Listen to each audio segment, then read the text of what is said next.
Hall, the Mayor of Gedling.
I wish to read a short poem.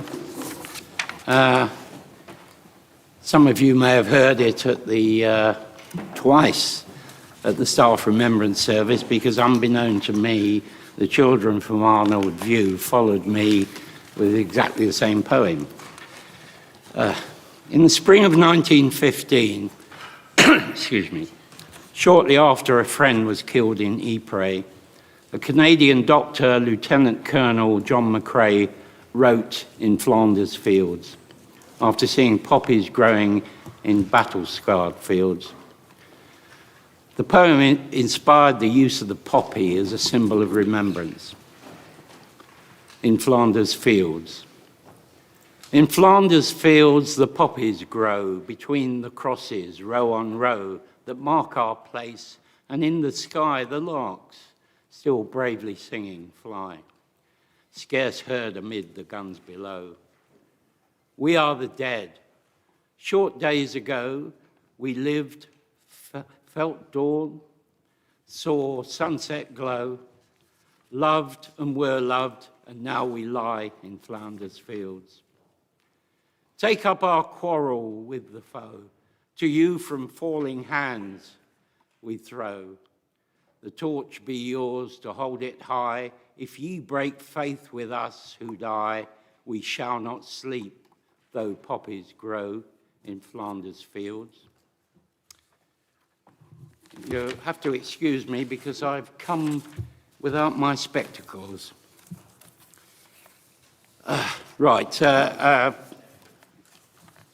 Do we have any apologies for absence? I've got apologies from Councillor Towsey Hinton. Councillor Wilkinson. Thank you, Mr Mayor. Apologies for absence from Councillor Feeney, who unfortunately is unwell, and Councillor Hemingway for lateness, but is expecting to join us shortly. Thank you, Madam Mayor. All present and correct.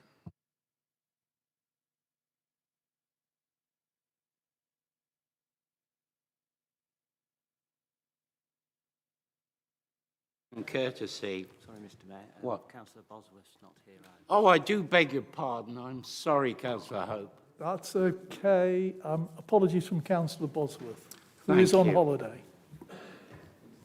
So I want to give you a reminder that proposers of motions may speak for 10 minutes and that all other speeches should be limited to 5 minutes, although, of course, I can allow some laxity if needed.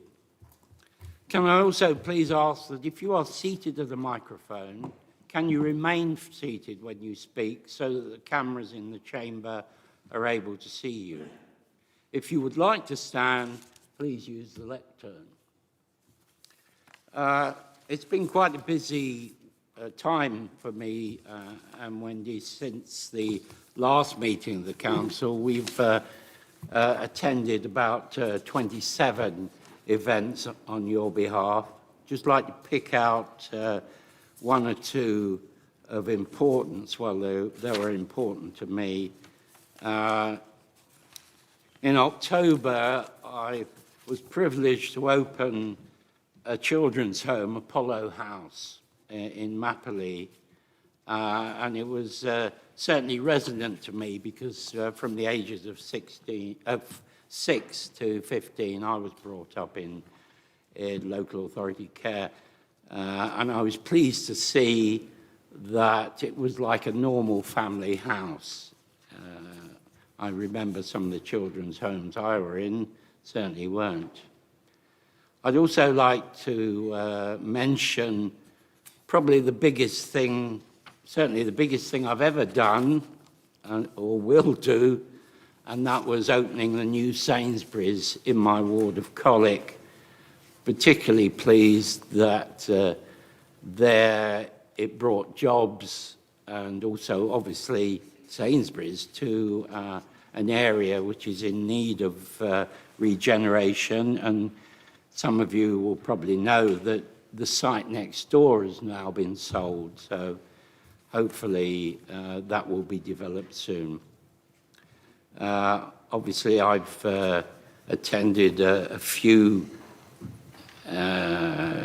remembrance services. There was a multi-faith one in Netherfield, and of course the service at All Hallows, where I was particularly pleased to be accompanied by the youth mayor, who, interestingly, I found out I was his councillor. I had no idea that he lived in Colic. So that must be a first when you have the mayor and the youth mayor both coming from the same area.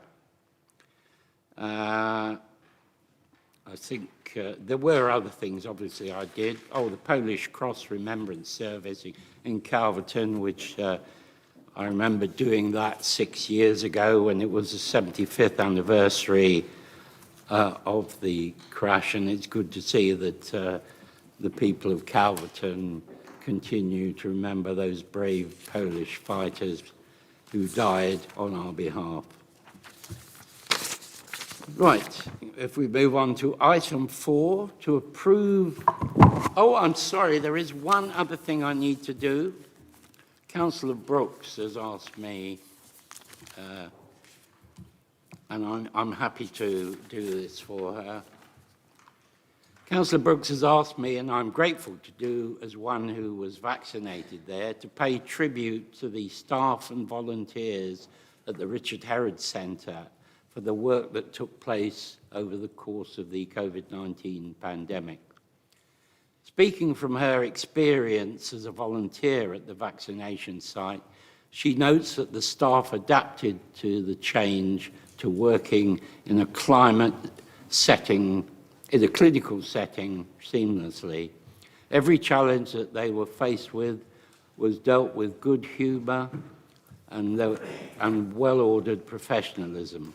The care and respect they showed to every attendee was incredible, including those who were elderly, less able, or in distress.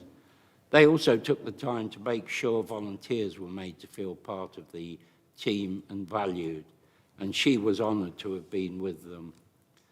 That this authority was able to help make this happen in such terrible times is amazing, and the Richard Herod staff are one of the council's greatest assets. Thank you for that, Councillor Brooks. We will now move on to item 4 on the agenda. I missed something.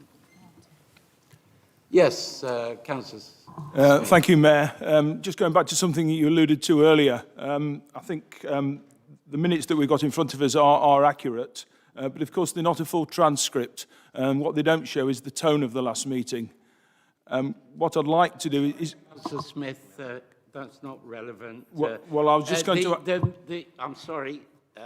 The the way that we deal with minutes is that there is no discussion on them, and they're either approved or not approved as the correct record. Councillor Clark, would you like to move them? Yeah, thanks, Mr. Mayor. Just before I move the minutes there, just to point out our support, and I think the whole council's support for the work that was done at the Richard Herod Centre. We've already held discussions with the Chief Executive to mark that in the new year with some form of reception, inviting the people who work there. And take great pleasure in moving the item 4, which is the minutes of 15th September 2021. Thank you. Thank you very much, Mr. Mayor. Just in seconding the minutes, associate myself with the comments from Councillor Brooks, as the leader has, about the vaccination centre at Richard Herod and more broadly the humanitarian hub, which this council should rightly, as all members and officers, be very, very proud of, and to put on record my thanks not just to the medical staff and our own staff who were central to those efforts, but all the volunteers, which of course does include, as Councillor Brooks pointed out, members of this council. The only other thing I wanted to do in seconding the minutes, Mr. Mayor, the minutes obviously reference Councillor Gary Gregory in the minutes. I just want to put on record my heartfelt thanks to Gary Gregory, who's been an absolutely outstanding community councillor in Valley first and foremost, and then in Cavendish, and has been an outstanding member of our cabinet. Anybody who knows and has dealt with Gary Gregory knows that he's had very serious health scares in recent years, which has been very, very difficult for both him personally and for Karen Gregory, his excellent wife, who also deserves credit for supporting him throughout his time on this council. There'll be a more opportune, I hope, an apposite moment to say a proper thank you to Councillor Gregory, but people who serve here, irrespective of their colours, on this council deserve our thanks and our gratitude. So if you are listening tonight, Gary, and if you are listening as well, Karen, because I know how much you've been integral in the community work and charity work that Gary's done over and above his ward role, my, and I hope on behalf of the entire council, Mr. Mayor, heartfelt thanks for you, Gary, for your public service.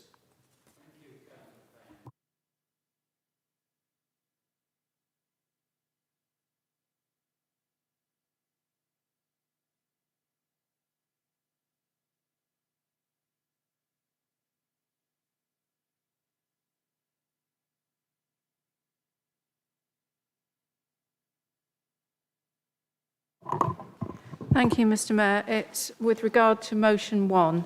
I'd like to declare a non-pecuniary interest. I'm a trustee of the Gedling Conservation Trust, which owns a section of the Hughes Dyke, and I'm also a volunteer with the Waterside Care Trust, which does work on the borough's waterways. Thank you. Thank you, Councillor Brooks. Any other declarations of interest? Okay. Move on to item 6 to deal with any petitions received under Standing Order 8A. None received, Mr. Mayor. Thank you. Item 7 to answer questions asked by the public under Standing Order 8. None received, Mr. Mayor. Thank you. To answer item 8 to answer questions asked by members of the council under Standing Order 9. Mr. Mayor, we have received questions from Councillors Martin Smith, Councillor Greensmith, Councillor Adams and Councillor Sam Smith.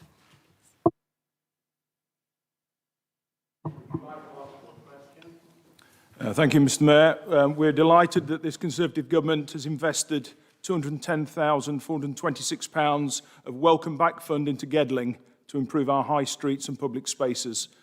Could the finance portfolio holder update us on where this funding has been spent?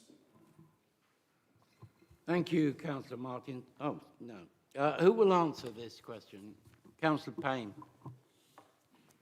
Thank you very much, Mr. Mayor. Can I first of all put on record my thanks to Councillor Martin Smith for his question.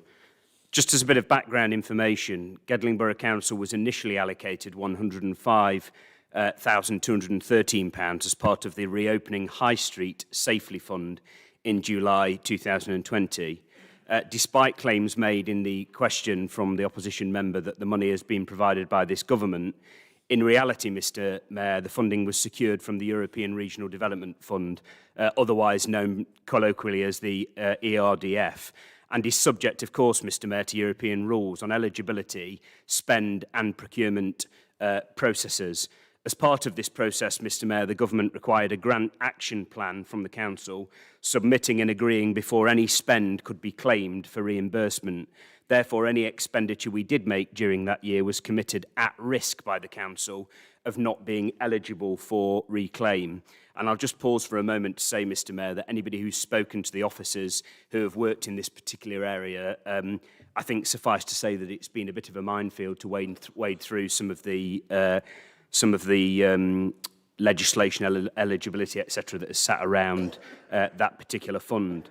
This process, Mr Mayor, took some time, with the grant action plan being submitted in July 2020 and the contract being finally signed by government officials, quite shockingly, in April 2021, some 9 months later. The end date for this project was the 30th of June 2021, giving us just 10 weeks to spend it all, the money, which was impossible. And you don't just have to take my words for it. Speak to any other local authority, whatever their political stripe or none around the country, and they'll tell you exactly the same thing. This has affected all local authorities, Mr Mayor, and has been subject to debate at the Cross-Party Local Government Association. These design flaws in the initial scheme, Mr Mayor, were recognised by the government, to be fair to them, when they announced the new Welcome Back Fund this year. This fund was set up in response to some of the criticisms of the Reopening High Street Safely Fund and the inability by local authorities to spend it due to the inherent risks designed into the scheme. It is less prescriptive now and gives a greater degree of flexibility over spend. The new Welcome Back Fund, which of course derives the second part from the Reopening High Street Fund that I referenced earlier, comes from the, as I said, European Regional Development Fund, not from the government, is to be added alongside that Reopening High Street Allocation Fund, which then allocated a further 105,213 to Gedling Borough Council. Turning to, I think, the nub, of the question, Mr Mayor, about what we are spending the grant on, and I just want to pause here to pay tribute to Councillor Hollingsworth and the officers who have been involved in this work with some of the trials and tribulations that I've already outlined. Councillor Hollingsworth reported to the Cabinet meeting held on the 5th of August this year, which, of course, has already been seen in a series of minutes that came to this council and is therefore on the public record, and sets out precisely what this council has done since June 2020 and what it proposes to do up to the 31st of March 2022, which I know Councillor Smith, having done the background reading for his question, will be aware is the time frame for this funding. So let me just summarise those particular actions again here tonight, Mr Mayor. The communications team are about to launch a, in quotation marks, rediscover campaign that aims to drive footfall in the town centres and get more people shopping locally across the borough. The campaign will highlight businesses across the region using the council's social media channels. And I know Rob McCleary, if he hasn't already done so, and the comms team will be circulating some examples of that, Councillor Smith, and to all elected members. A new website has been created dedicated to supporting local businesses and promoting Christmas events, and more will be seen of that this month. There's been a rollout of a quality scheme for businesses to be accredited for being COVID secure. We continue, of course, to employ our retail business advisors have already made a significant impact working with our retail businesses in the borough, providing tailored support and building relationships. And certainly I've had feedback from businesses in my own borough ward and county division about how welcome the support from those business advisors has been. There's been use of footfall counters to provide an analysis of shoppers for each town centre area.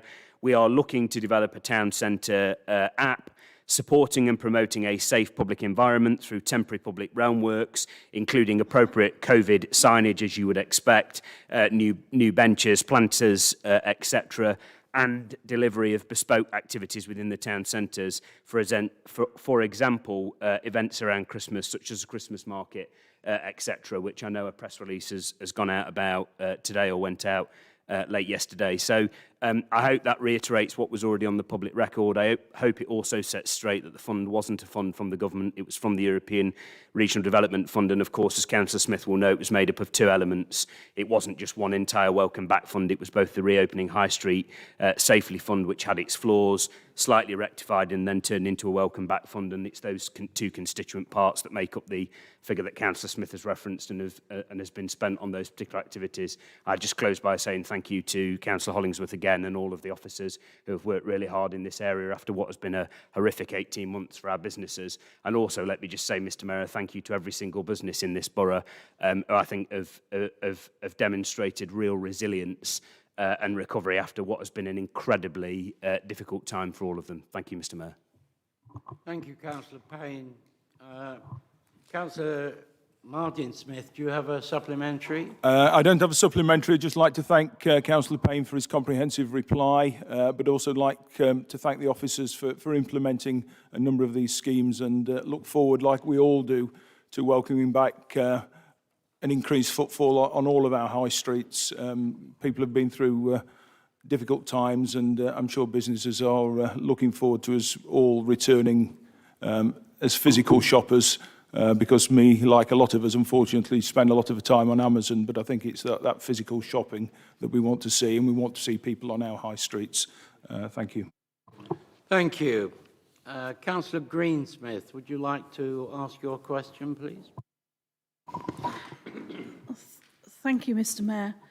Can the environmental portfolio holder confirm plans for road sweeping during the autumn to prevent flooding? Who's going to answer this? Councillor sorry, Councillor Payne. Beg your pardon.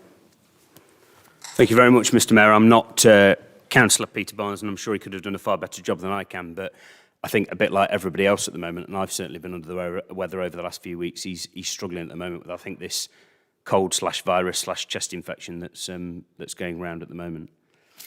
Thank you very much, Councillor Greensmith, for your question. I think this is an issue that concerns not just all elected members across the chamber, but every single community across our borough, and indeed is an issue that fills flooding, concerns about drains, etc., that certainly fills my postbag as a borough and county councillor. Throughout the year, Councillor Greensmith, the council operates on an 8-weekly sweeping round cycle. From the start of November, this is suspended in order to target areas of the borough that have a large number of mature trees. And actually, I mean, I don't know whether I'm remembering this incorrectly. I just pause at this moment. I specifically remember when Councillor Barnfather was the leader as doing some really good work around trying to focus in on particular areas. And I know certainly I had conversations with Councillor Barnfather at the time about the point well made by him around some of the areas in Ravenshead that had got significant numbers of trees. And I think it was a point very well made by Councillor Barnfather. And perhaps we were going around some areas doing the weekly cycle, the 8-weekly cycle, that maybe didn't need that attention as we came into the autumn and winter months, but actually maybe there were other areas. Ravenshead, of course, isn't the only one, but Councillor Barnfather, I remember, did raise this issue. And I know tweaks were made to the system at the time, and I think it was a point well made and shows the value of local elected members on the ground in terms of their knowledge.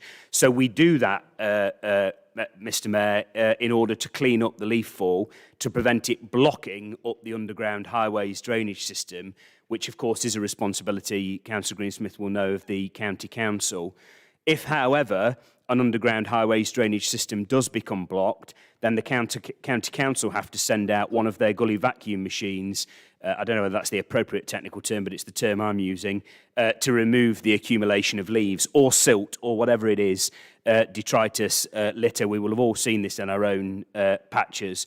Should a report of a blockage come through to councillors or officers, then it is helpful if we can request the resident to notify the County Council direct, and I know that is something that the County Council certainly would welcome. Of course, we have a role to play as borough councillors in that as well, but we would obviously liaise with the county councillors who represent the respective divisions as well. Alternatively, of course, our own Gedling Borough Council officers can and have done this on the behalf of residents, but it may, of course, take longer to resolve the problem than the resident directly. And to credit the County Council, I know there's not only the customer service phone number, but also the app now, as well as the online website where you can register these issues. The final thing I'll say, Mr Mayor, and I hope I've covered the point that Councillor Greensmith is asking in this question, of course, is it's all very well sweeping away leaves and detritus at the top of a drain, but if a drain underneath or the system underneath the drain is blocked with silt or blocked with detritus or blocked with whatever it is blocked with, and I've had this on a number of roads recently, that has to be resolved. And of course, there are finite resources at the County Council. And I have had experience over a number of years as a County Council. I'm not making a partisan point here of having to wait an inordinate amount of time, sometimes up to a year before that type of issue with drains has been resolved. And of course, you can brush away all the detritus on the top of the drains you like, but if there's silt and blockage in the drains, the water will do what physics denotes the water which will do, which is run over that drain and find the lowest point. And I know we had that issue in, Jenny's sat to my side here, Councillor Hollingsworth, I know we had that very issue in Main Street in Gedling Village not so many months ago. So I hope that answers your question, Councillor Greensmith, and thank you very much for asking it. Thank you, Councillor Payne. Councillor Greensmith, do you have a supplementary? Yes, please, Mr Mayor. Thank you for your comprehensive answer, Councillor Payne. My query is a couple of weekends ago, if people can remember, we had an awful lot of rain, and I had no end of residents contact me prior to that weekend because there had been a massive fall of leaves, and I did request that the road sweeper went through to try. They were really concerned that with the amount of rainfall that was forecast, that both the villages would end up getting flooded. It would have been helpful to know where in the cycle the road sweeper was going. And like you alluded to in your answer to me, is there a shorter... I know the cycle is 8 weeks, but can it be shortened during this period where the autumn leaves come down so that areas that you've mentioned get more regularly swept? Thank you, Councillor Greensmith. Councillor Payne? Thank you, Councillor Greensmith. I mean, the straightforward response to the first part of your question is that the issue you've raised is a service issue, and I'm not sure whether you did or not, but certainly that should be picked up directly with the service manager. And if you weren't satisfied with the response, a corporate director or the chief executive, and that's exactly what I would be doing in that position as an elected member if I'd had concerns expressed. And I'm not commenting on whether you did or didn't, but I'm simply saying that is where that issue should be resolved, not a few weeks later in a full council meeting after the event. In particular response to the point you make about the 8-week cycle, I mean, I thought I was quite clear, and I don't quite follow the thread of your question, because I thought I made it very clear that the council took a decision a few years ago to cease the 8-week cycle in the period that you referenced that is particularly difficult in areas where there are trees, so that resource can be piled into those areas where there are significant numbers of trees. And it sounds like, I mean, you referenced 2 villages, I know the villages you represent, but it sounds like there are hot spots in the 2 villages, I presume Woodburn and Lamley, that you are representing, Councillor Greensmith. So the shift of resource was precisely about that. And if I'm really frank about it, I can speak on behalf of myself representing Red Hill Ward and maybe some of the other councillors here representing other wards. That's denuding our wards of resources, but it was the right decision. And I think I can, to be fair, I think it was Councillor Barnfather who raised the issue. He was the first person, I think, to actually say there are areas that have got particular problems, and I think it was a point very well made, and so we slightly tweaked our resource. I suppose the only other thing I'd say is, you know, and we're not in an isolated position here. The County Council faces the very same issue. We've got a finite number, amount of resources as a council, and no amount of asking questions or debating here will change that until our revenue support grant or funding, changes. And, again, I'm not making a partisan point, but there is a reality about how much you can do with the funding that is available to you. If there are specific service issues and concerns about your particular ward, Councillor Greensmith, please do speak to the service manager, even if you already have. If you're not satisfied, I would suggest going straight to the Chief Exec. I think he's heard the point you've made on the record tonight. And if you don't get anywhere around those issues, then please do come to either Councillor Barnes as the portfolio holder or me and Councillor Clark as the Deputy Leader and Leader. And of course, I will be more than happy to take those issues up and assist in any way I can, because the point I will make, and where I will absolutely empathise with you, Councillor Greensmith, is I know the sense of anxiety that this causes for residents when they know there's going to be a deluge of rain, when they know there are going to be particular issues, and when they know there may be a potential risk to their properties, you know, or other assets that are owned by them. Thank you, Councillor Payne. Councillor Adams, would you like to pose your question? Thank you, Mayor. What progress, this is to the housing portfolio holder, what progress has the council made to reduce its £200,000 plus annual spend on bed and breakfast temporary accommodation? Thank you. Thank you. Who will answer? Councillor Wheeler. Thank you, Mr Mayor. Thank you for the question, Councillor Adams. The Council at its budget meeting of the 4th of March 2021 agreed a budget of 1.1 million for the purchase of up to 8 properties for use as temporary accommodation. Since that time, officers have been reviewing the housing market regularly to ensure we identify newly advertised properties and undertake a viewing of the premises as soon as possible. This work has been ongoing throughout this financial year, and numerous properties have been inspected for their suitability. There is a high demand for properties in the borough from first-time buyers and investors, and due to the lack of available homes on the market, there's been an increase in house prices as well.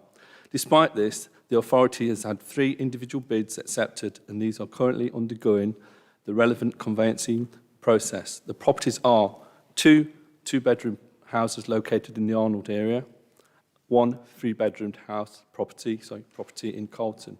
The 3 properties are ideally located centrally in the borough and have access to public transport, services and schools. The team continues to work closely with our local estate agents and will continue to view properties each week with the aim of securing further suitable temporary accommodation for our residents. The team has also been working in partnership with Nottinghamshire County Council with the aim of leasing 3 school caretaker properties located within the borough. These are all 3-bedroom properties that are currently unoccupied and empty.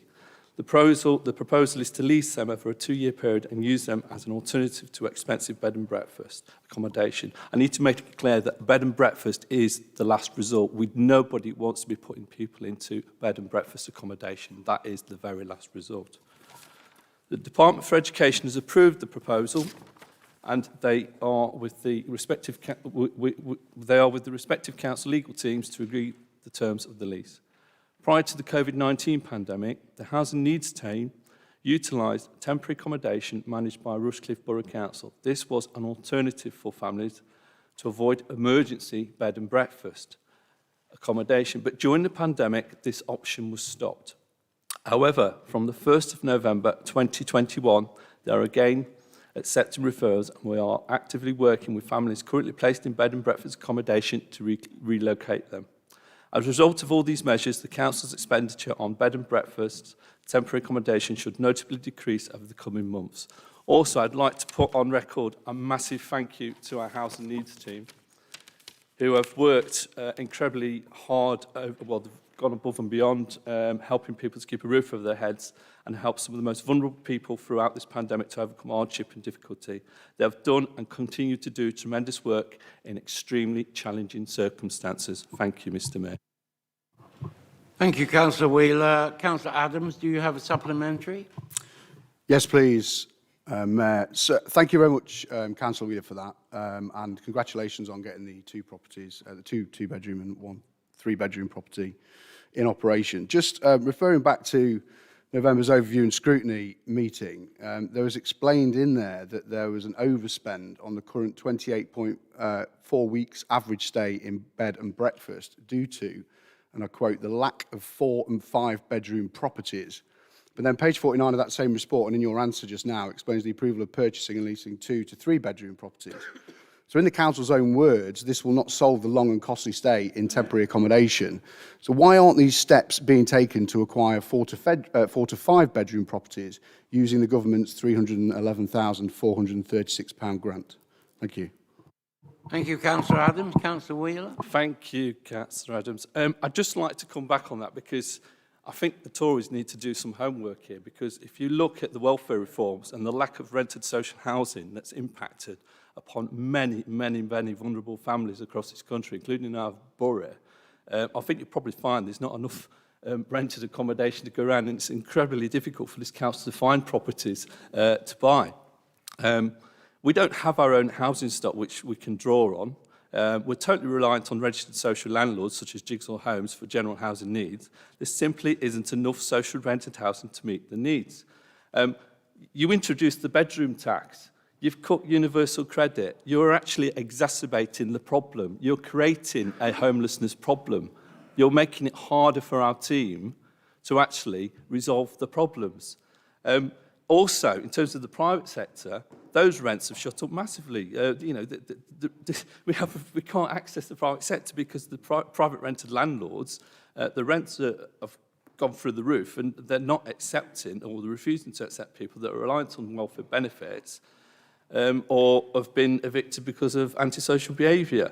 And you also need to take into account the rising cost of living. The rising cost of living means that people are struggling to afford the rents, meaning that people are increasingly falling into debt and struggling to keep a roof over their head. I'll leave it there. Thank you, Councillor Wheeler. Councillor Sam Smith, would you like to ask your question? Thank you, Mayor. This council has spent £70,500 over the last 3 months on agency staff for our environment departments. This is in addition to the £45,000 approved between April and June, yet sadly bin collections are still being missed. I wonder what is being done to recruit more staff, reduce the agency cost to the taxpayer of Gedling and improve the bin collection service, please. Thank you. Who will answer this? Councillor Payne.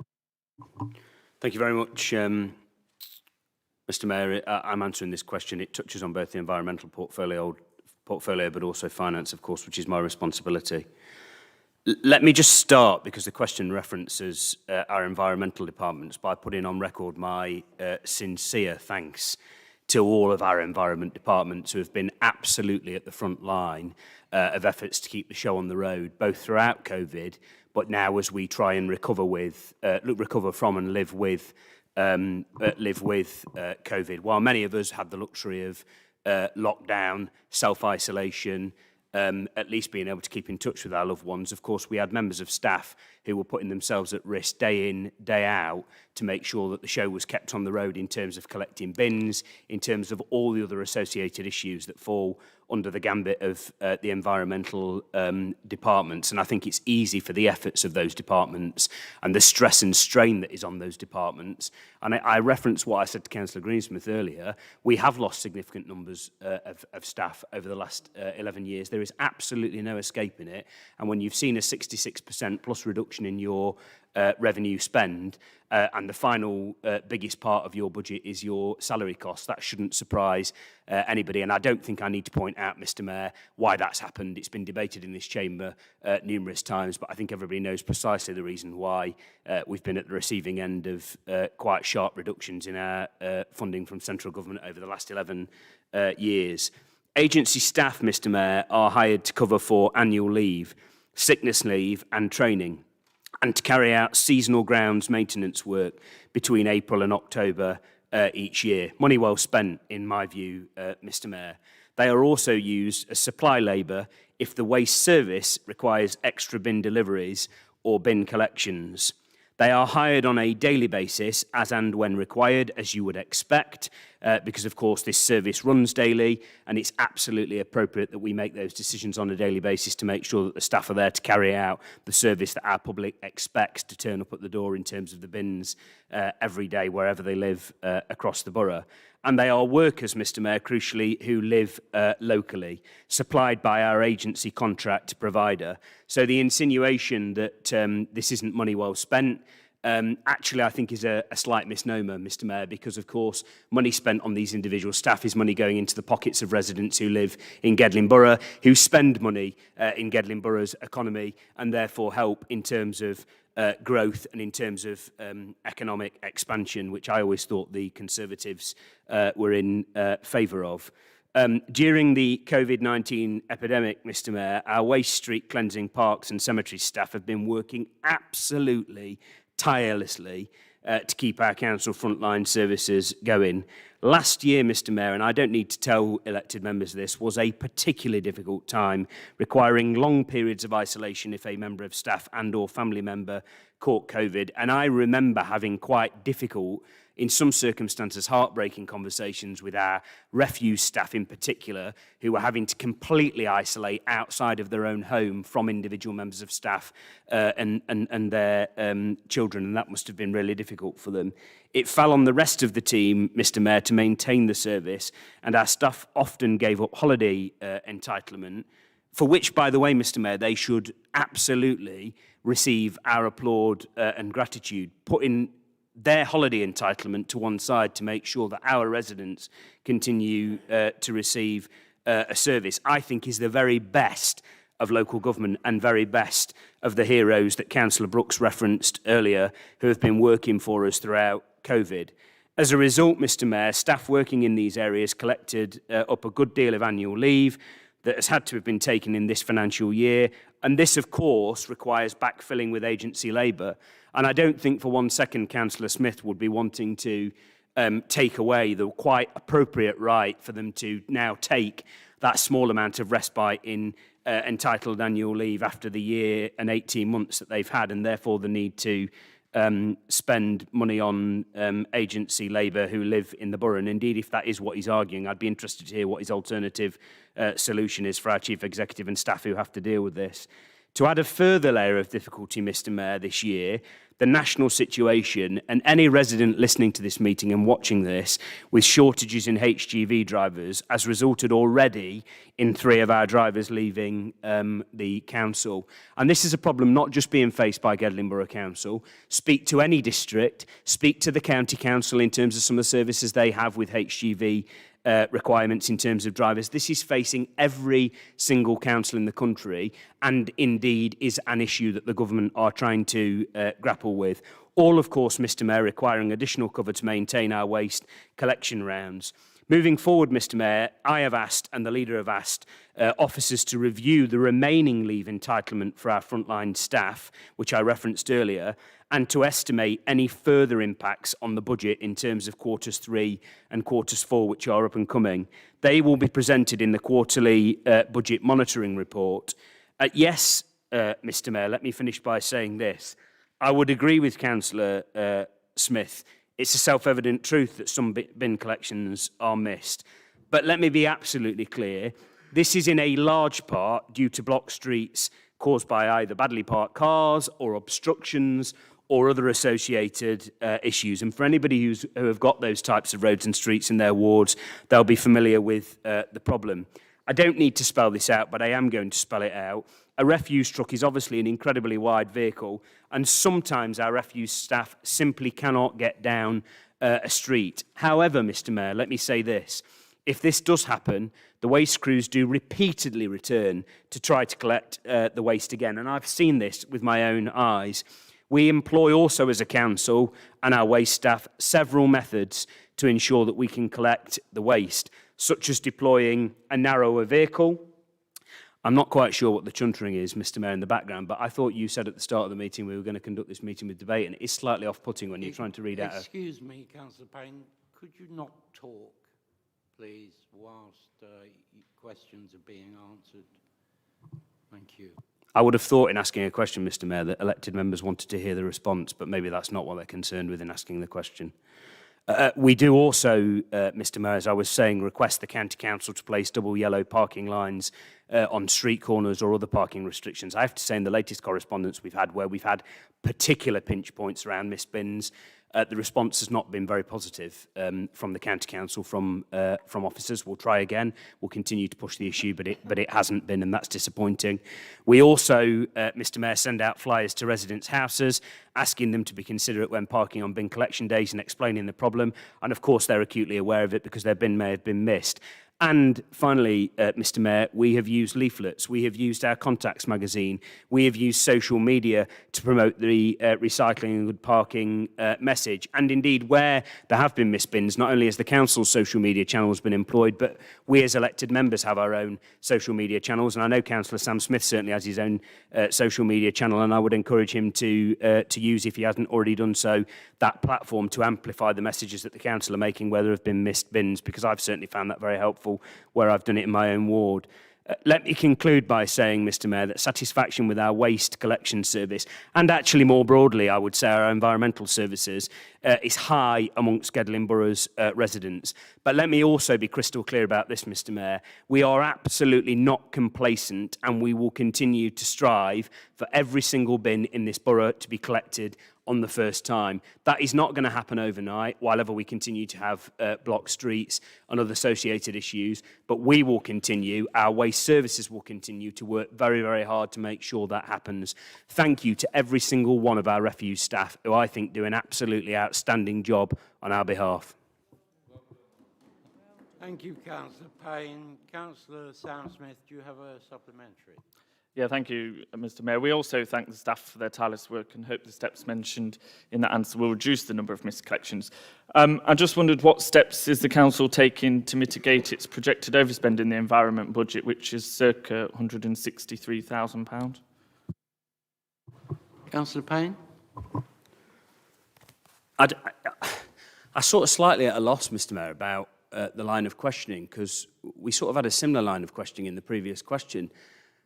I don't really know what's being insinuated, Mr Mayor, but on the one hand, I'm being asked a question about what's being done to address missed bins and a need for additional resources, and maybe a suggestion that we should be reducing that, which, by the way, would lead to more missed bins, which I don't think is what Councillor Smith wants to see. And now I'm being asked about what we're doing to bring down an overspend in the environmental departments. Well, let me spell it out very clearly. If we take that money out and we don't meet that spend, certain Christmas tree lights won't be going up, certain bins won't be being collected.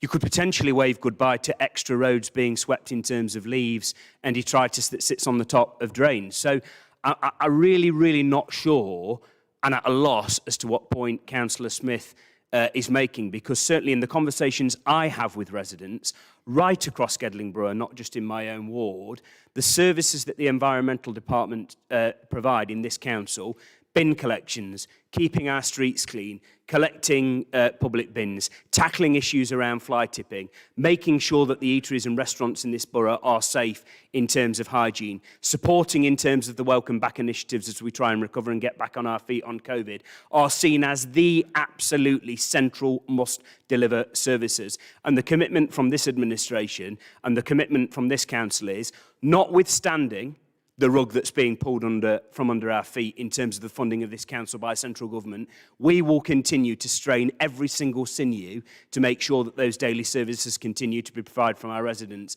And don't just take it from the residents of Redhill and my ward, it's what the residents of Trent Valley ward, of Burton Joyce, of Stoke Bardoff and of the associated areas would expect of this council also.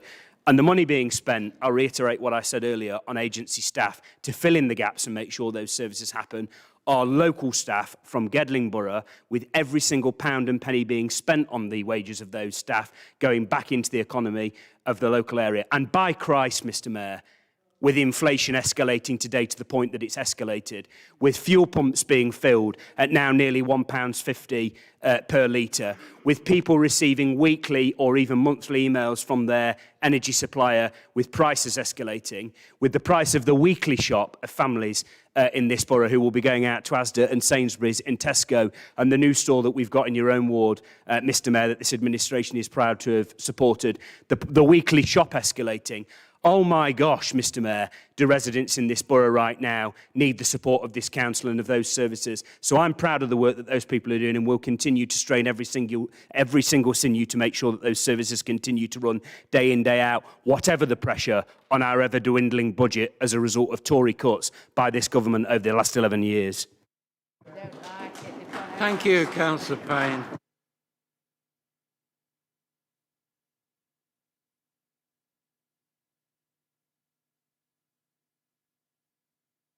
Committees, report to the Democratic Services Manager.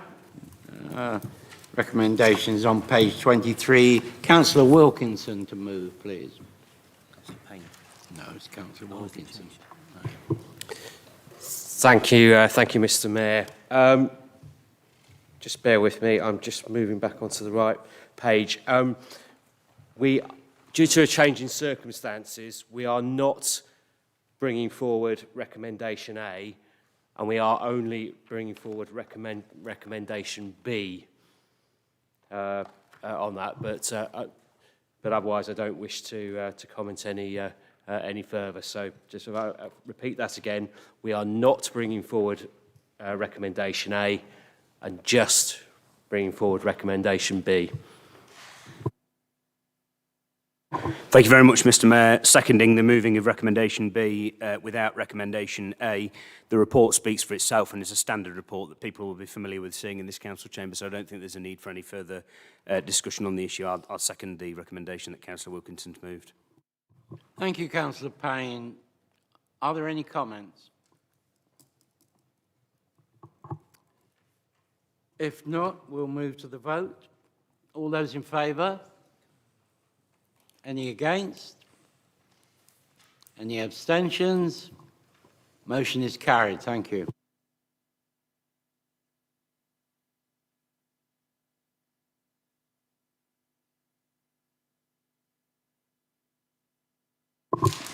Sorry. Item 10, appointment of co-opted parish representative to the Standards Committee. This is on page 25. I did say I'd forgotten my reading glasses, so you'll have to excuse me. Report of the Head of Governance and Customer Services. Councillor Boyle, would you like to move this, please? Thank you, Mr Mayor. I will move this. What I want to do is place on record my thanks both to Alec and to Fran for facilitating the process of setting up a panel to fill the vacancy that we've had for some time on the Standards Committee. We on the Standards Committee consider that parish representation is a very good thing and is very, very valuable. So when the panel convened, and I thank the panel members to look at the appointments, we had two excellent candidates, and they both gave a good account of themselves, and we thought either of them would be an excellent appointment to strengthen the committee for the reasons that we want to reach out in terms of standards to the parishes that fall within the remit of Gedling Borough. And many of the parishes, of course, look to our monitoring officer and they look to our code of conduct, more of which on the next item, for guidance in maintaining the excellent standards within the borough of elected members. So we did so. We agreed on the panel that Martin Thorpe, who is a councillor of St Albans parish, be co-opted, and that recommendation went to the Standards Committee, and they agreed that should be put to full council, which is why we got this recommendation. It is set out there, why we need to do this. I think it speaks for itself. So without further ado, I move. Thank you, Councillor Boyle. Councillor Payne to second.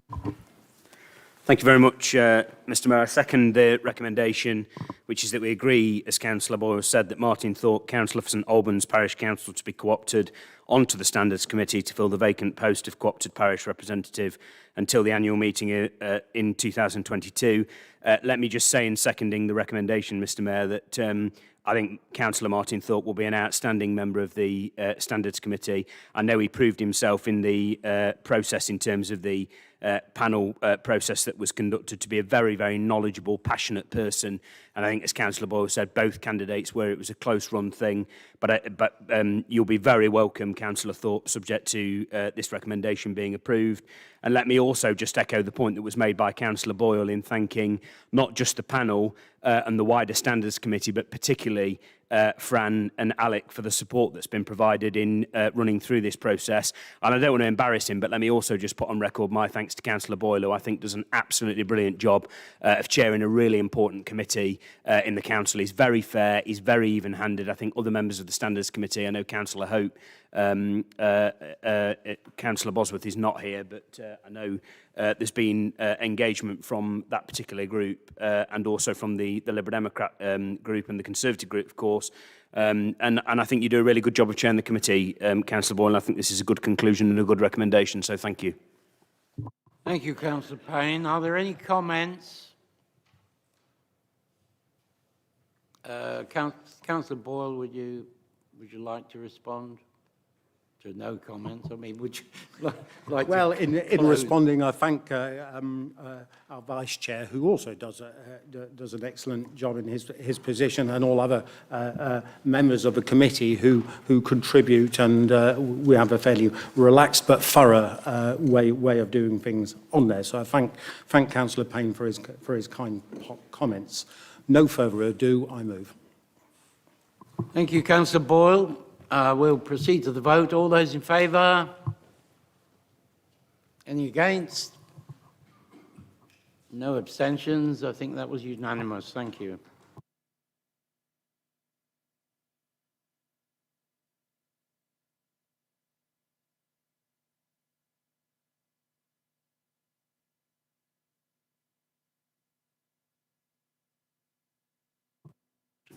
Would you like to move? Thank you, Mr Mayor, and you're hearing from me for a second time this evening.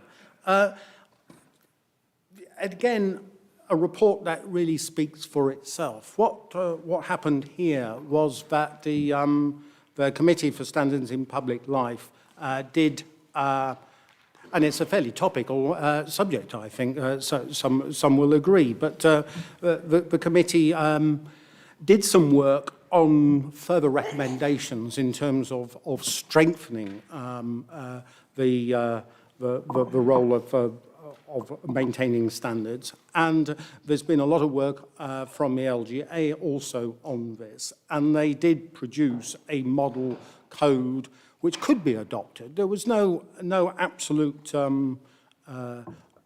requirement to do so, but as a committee, we did some work back in 2019 and revised our code, strengthened it in many ways, and I thank again the people who were involved with that. I also want to put on record my thanks both to Fran but also her predecessor Helen, who also did some quite detailed work on this. We set up a working group to look at the model code because we weren't really able to revise or recommended revision during COVID, but we wanted to wait for the model code and consider the implications on that. And basically what we did in the working group is to have a very detailed look at that and look at what was best from the model code and our own code, which had been revised, as I'd said, in July 2019. And the overwhelming view of the working group was that what we should do is retain our own code because it contains many of the suggestions and recommendations from the model code, but ours was worded more clearly and more concisely and in better ways than the model code. That was the view, and we went through it line by line. And I wish to place my thanks to all those who participated, also to the officers for assisting, and the work that it is. It certainly isn't the case, but we just looked at it and thought, well, at least the least changed option would be to retain our code. It was much more detailed than that. We took it back to the Standards Committee, who brought forward the recommendation of today. But what we should do is to retain our own code, but also provide some guidance which will be of help to elected members and members of the public on how the code should be viewed and what its purpose is, which I think will be a useful addition and a useful way forward. So in that way, I think from the work that is done, it's fairly clear what we want to do. Our code is good. We want to recommend it and use throughout, and therefore I move. Thank you, Councillor Boyle. Councillor Payne to second. Forgive me, Mr. Mayor. I'm content to second. I suspect it might be better to have this done cross-party. That's fine. Yes, thank you, Councillor Smith. Murray. Sorry. Forgive me. Councillor Murray, I do beg your pardon. I told you I hadn't got my glasses on. I would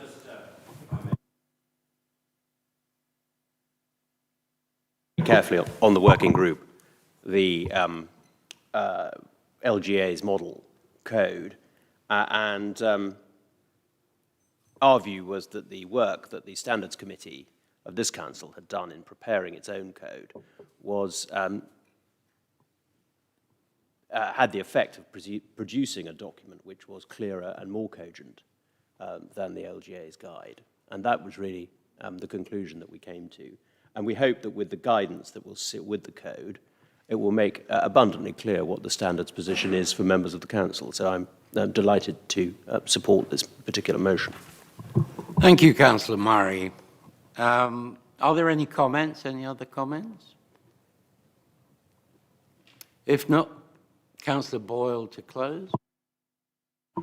Well, I wish to place on record my thanks to Councillor Murray, both for his work and for seconding the recommendation, and for the detailed way in which he also looked with us at the model code and our own standards code and the participation. I think is a good recommendation for item 11, and I urge you to vote for it. I move. Thank you. All those in favour, please show. Anyone against? Don't think there are any abstentions. I think that's carried unanimously. Thank you very much.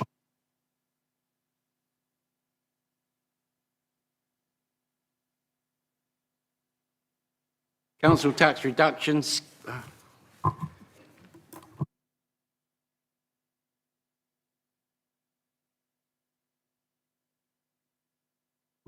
Sorry. Item 12, Council Tax Reduction Scheme, report of the Director of Corporate Resources. Recommendations on page 59. Councillor Payne to move, please.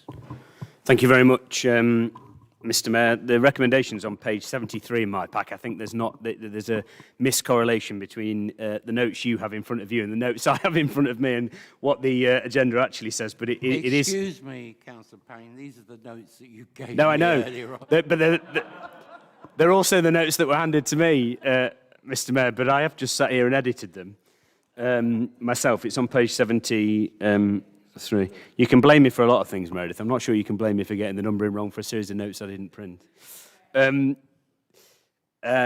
Anyway, nonetheless, page 73 for elected members is the recommendation, Mr. Mayor.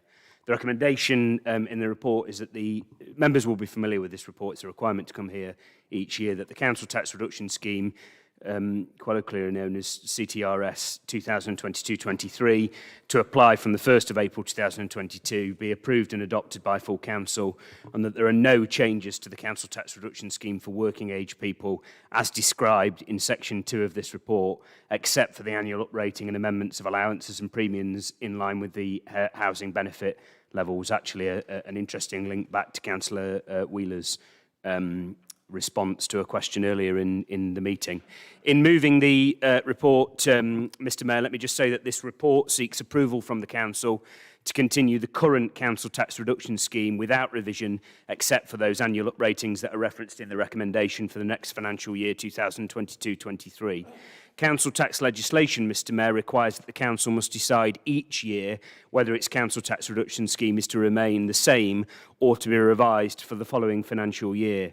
The decision in this instance must be made by the 11th of March 2022, but can be made before then, and I think that's always appropriate given the pressure that is on our staff that deal with this in terms of revenues and benefits. And let me just put on record my thanks to Alison Ball and the wider team, who I think have done a sterling job, not just through COVID, but of course this scheme has been in place since 2013, administering this scheme, which is not always straightforward. By way of background, Mr Mayor, for those members who are not familiar with the scheme, the localising council tax support was introduced as part of the welfare system reforms in 2012 by the then Conservative, I think, and Lib Dem coalition, it was, wasn't it, government, and replaced by the council tax benefit scheme. The government set the scheme for all pensioners, and they continue to do so. However, local councils, including Gedling Borough Council, were free to implement their own scheme for claimants of working age, of which there will be thousands in each of our individual wards. The council agreed, Mr Mayor, and I was very, very proud of this, and certainly this administration was incredibly proud of this, in its first council tax reduction scheme in December 2012, which, as I said earlier, came into effect 2013-14 financial year, with only a few changes to the previous council tax benefit scheme to ensure, Mr Mayor, that claimants, or let me use a more appropriate phrase, families, hard-working families who live in Gedling Borough Council, were largely, if not entirely, protected and continued to receive the same level of support from the council. Had we not taken that decision in 2012, which I'm proud this administration proposed and has continued to support since then, thousands of working-age families would have been pushed into potential poverty, certainly extra debt, and would have been feeling the pinch as the rug was pulled from underneath them. The scheme has not changed, Mr Mayor, and I'm very, very proud of this since 2013, apart from, as already referenced, being uprated in each year in line with most welfare schemes. The aim of the scheme, Mr Mayor, as I've already partly referenced, is to protect the most financially vulnerable households. And let me just pause for a moment. These aren't people who aren't working. These aren't shirkers. These aren't people who are just gadabouts not doing any work, all phrases that we've seen referenced in public discourse in recent years. These are incredibly hard-working families who reside in every single one of our wards in this borough who are struggling with the costs of living and certainly would have been struggling with the extra burden of that additional council tax. They are struggling, Mr Mayor, with the ongoing impact of COVID-19 and the ending of the government's related financial support for households, together with, and we've seen news of this today, the rising cost of living.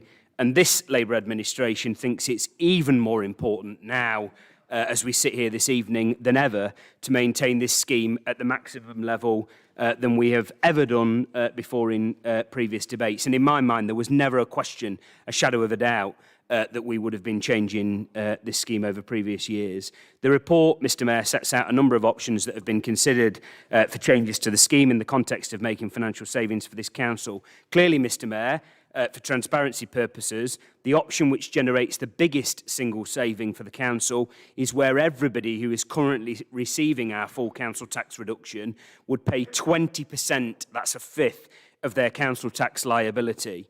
This would generate for Gedling Borough Council in the region of £97,000, but it would impact, and let me just pause and reference this, 4,600 low-income, working-age families, households in this borough. This means, let me spell it out, Mr Mayor, that an average household in a Band A property, of which the majority of households in this borough are made up between Band A and Band B, in a non-parished area, who currently has a zero council tax charge, would have to start paying £277 per year, or £5.32 a week. And if you're a family that's struggling with rising energy costs, with rising weekly shop costs, with rising costs of filling the fuel tank right now in your car to get your kids to school and to get you to and from work, notwithstanding the other rising costs that we've seen, notwithstanding the request for additional tax and national insurance that we're going to see next year as a result of decisions taken by this government, the last thing you need right now is a £277 bill at the very least landing on your letterbox, Mr Mayor, because let's be clear, that potentially sends 4,600 families in this borough into a decision between choosing between heating and eating, and that's not a decision that this Labour administration will allow those families to fall into. These types of households, Mr Mayor, would have been the hardest hit by welfare reforms, and our housing and homelessness team that Henry's referenced earlier, and indeed the work Henry's been doing and Councillor Des Gibbons have been doing, have seen this at the sharp end in terms of the impact of these families, and they're also the ones who are least likely to be able to afford to pay. To add even more financial strain on families, non-payment could also mean extra recovery costs being incurred, such as magistrate court costs and enforcement agency compliance and enforcement fees. As we've seen, I think, far too early the government lift the cap on bailiffs and others and enforcement agencies moving in whilst families are still contending with the ongoing pandemic, because we're not out of the woods with COVID yet, Mr Mayor. Other councils that have made similar changes to those that we could have made have reported increased non-payment and more recovery action, resulting in the need for more staffing resource. So actually there's an additional cost to the taxpayer, let alone the absolutely horrific stress and anxiety that it places on families in the borough. This could easily mean that any savings by Gedling Borough Council from a change to the scheme could just be wiped out, and additional resources and administration costs like that, Mr Mayor. It is therefore recommended, proudly, Mr Mayor, in moving this recommendation to the Council, that the current council tax reduction scheme continues unchanged for 2022-23, which is in line with the assumptions we've made in our Council's medium-term financial plan, and that we continue wholeheartedly to stand full square behind those 4,600 families who otherwise would be pushed into poverty and destitution. It's one of the things, Mr Mayor, there's a lot I'm proud of that this Labour administration's achieved over the last 11 years. Have we made mistakes? Yes. Did we get everything right? No. But standing by those people who would have been pushed into poverty as a result of changes by this government is the single thing I am the most proudest of. And let me just tell you, Mr Mayor, had this council tax reduction scheme not been in place, we would not have been able to cast such a wide net around households and families in this borough who have faced horrific financial situations throughout COVID. But the cushion that was already in place of the council tax reduction scheme allowed us to widen and broaden that net with the support that came in from central government, and made sure that many, many more families were not pushed into horrific situations, often indeed some families where there are individual people isolating, self-isolating, lonely on their own. So I'm always proud to move this recommendation around the council tax reduction scheme, but particularly tonight, Mr Mayor, in terms of the financial context that this country is operating in at the moment and the issues that our families in the borough are facing in terms of cost of living crisis. This Labour administration is mightily proud to be moving this report tonight. Thank you, Mr Mayor. Thank you, Councillor Payne. Councillor Wheeler to second, please. Proud to second and to reserve the right to speak. Thank you, Mr Mayor. Thank you. Councillor Adams.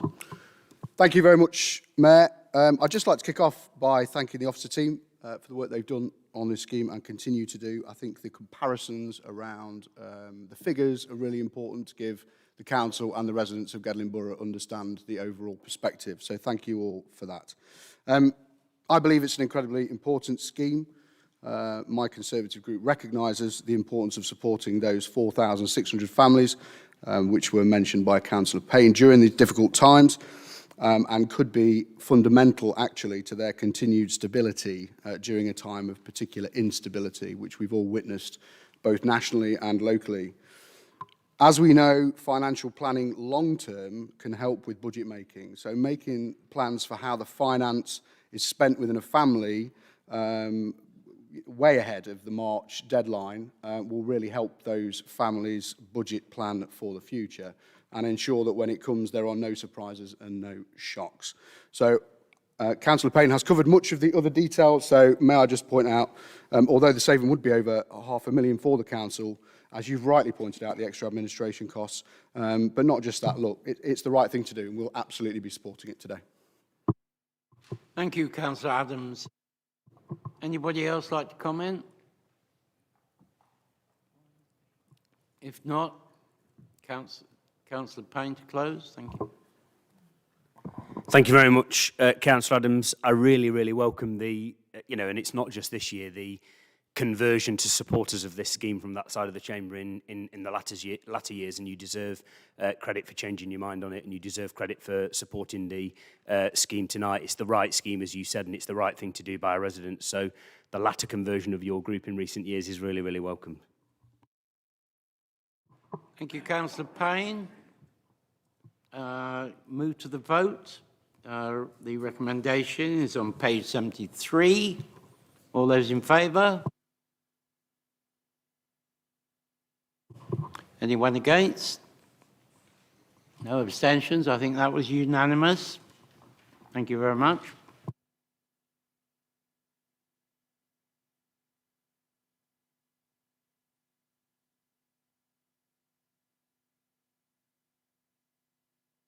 Agenda item 13, and that is external audit procurement, report of the Director and Corporate Services. Recommendation is on page 87. Councillor Collis to move, please. Thank you, Mr. Mayor. I'll keep this nice and brief. I would move the recommendation on page 13 that the Council agrees to accept the invitation from the Public Sector Audit Appointments Limited to opt in to their sector-led national scheme to appoint a local auditor to audit the Council's accounts from 2023-24 to 2027-28 under the Local Audit and Accountancy Act 2014. Various options are discussed within this document, and the one that is recommended is the one in that recommendation. Thank you, Mr. Mayor. Thank you, Councillor Collis. Councillor Payne to second. Thank you very much, Mr. Mayor. Just before seconding the recommendation, for transparency purposes, and I don't think there's a pecuniary interest here, but I'm saying it on the record, I sit on the IDEA board for the Local Government Association, which is a cross-party board of directors of the LGA that holds to account PSAA Limited because of the arrangements in terms of their interaction with the Local Government Association and central government, and anybody who's close to these issues around audit will understand that. So I'm just saying it for transparency purposes. I don't seek to make any benefit out of this. In fact, actually, to the contrary, it's about holding to account PSAA, but I just want to make that point for transparency purposes on the record.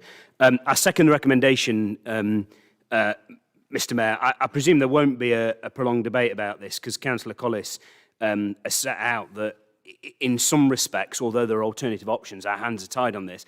I just wanted to make this point on the record because we've had quite a lot of debate tonight about taxpayers' money and value for taxpayers' money, and I raised this point at the Governance and Ethics meeting in the County Council last week, and this point I made was supported cross-party, and myself and Councillor Clark have made the point I'm about to make at the Fire Authority, again, cross-party.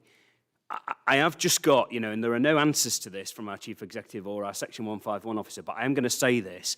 I have been banging my head against a brick wall nationally through the LGA and the IDA about concerns, and this affects us, the County Council, the Fire Authority, other public organisations, about costs quoted up front for an audit, and then once you get to the end of the audit, finding out that those costs have significantly, and I'm not talking about pounds and pennies here, I'm talking about thousands of pounds, tens of thousands of pounds in certain instances, escalated. And I have to say, a question in my mind, and I think there will be others, certainly who are county councillors who sit here, who will have these questions, and those who sit on the audit committee, that the argument you get back is that, well, it's additional burdens or additional pieces of work that the auditors are doing while they're here. And of course I understand that, but the costs don't seem to correlate. There seems to be an escalation of fee compared to what was quoted that doesn't correlate to the additional burden. And, let me just say, I am acutely aware that one of the reasons for that is that public sector audit as a service is one of those areas that there's no demand required on public sector audit. And then, of course, you get to audit time, there's a huge bump in the demand, and then it drops down and there's no demand for the rest of the year. So the government are tussling with this. There was a recent review by Sir Tony Redmond. They're tussling about how do you deal with a situation where you've got a workforce where there's no demand and then all of a sudden there is. And also where you're working in a market, Mr. Mayor, I have to say, where there are 5 or 6 very, very large firms and nobody else. And essentially you've got a nigh-on monopoly or cartel, and effectively have got public organisations like Gedling Borough Council, like Nottinghamshire County Council, like the Fire and Rescue Authority. The police are contending with this as well, effectively over a barrel because you're operating in a small market. And the reason I'm raising those issues, Mr. Mayor, and I will continue to raise these issues at the LGA, and I know Alison has raised these through financial officers, and I know Nigel at the County Council and Becky at the Fire Authority have raised this, is it's taxpayers' money at the end of the day. And I think any right-thinking individual sat here tonight as a councillor, if you were quoted a job at your house and the work was carried out, and you then found out at the end of the job that the work was quadruple, but there hadn't been any additional work than that you were quoted, you would be asking a question. And I think if as elected councillors we weren't asking the same question around the contracts around audit, then frankly we wouldn't be doing our job. So I know there aren't answers here tonight, Mr. Mayor. I know we're not going to resolve this issue tonight, but it is a source of immense frustration to me because this is pounds and pennies that are coming from the pocket of taxpayers, either to central government or to Gedling Borough Council or the County Council or Fire or the police, and potentially they're going to have to pay more next year. And we're effectively being held over a barrel. So I'm not personally getting at the PSAA. It would be happening whatever the arrangements, and I support the recommendation, but this is not a perfect system, and it must be within the realms of the wit of people in central government, in local government, those who previously worked in the Audit Commission, etc., and those who are working in the private sector in audit to resolve this problem, to make sure that actually audits are coming in at a reasonable cost and certainly are in line with the cost that has been quoted. So I just wanted to put that on the record, Mr. Mayor, because it's taxpayers' money at the end of the day. Thank you, Councillor Payne. Are there any comments? Councillor Clark. Yeah, thanks, Mr. Mayor. Just put a bit of meat on the bone there that Michael was saying.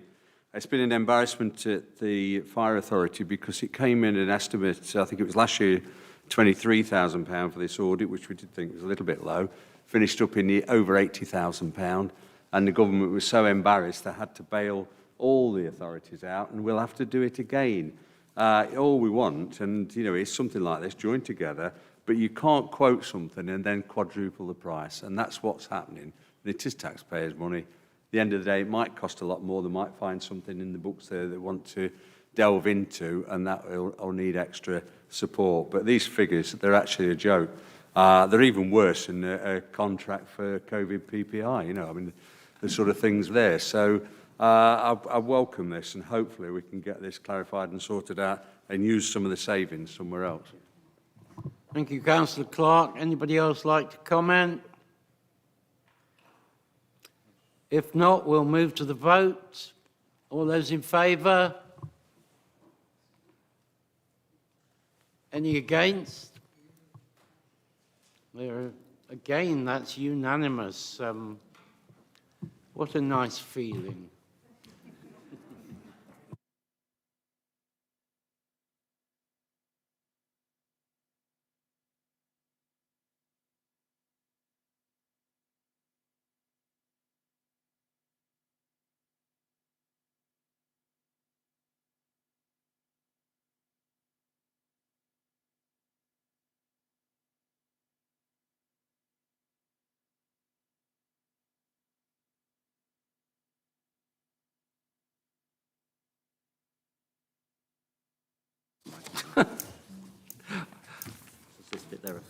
Yes.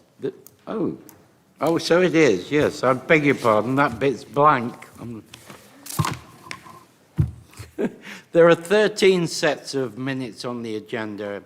If any member would like to ask a question or make a comment about any of the minutes, would you please indicate? And can I remind you that you must refer us to the page number that you are speaking about? So first of all, item 10 minutes A to G. Are there any comments on any of these minutes? Councillor Elwood. Thank you, Mr. Mayor. I'm referring to 14A, the scrutiny meeting.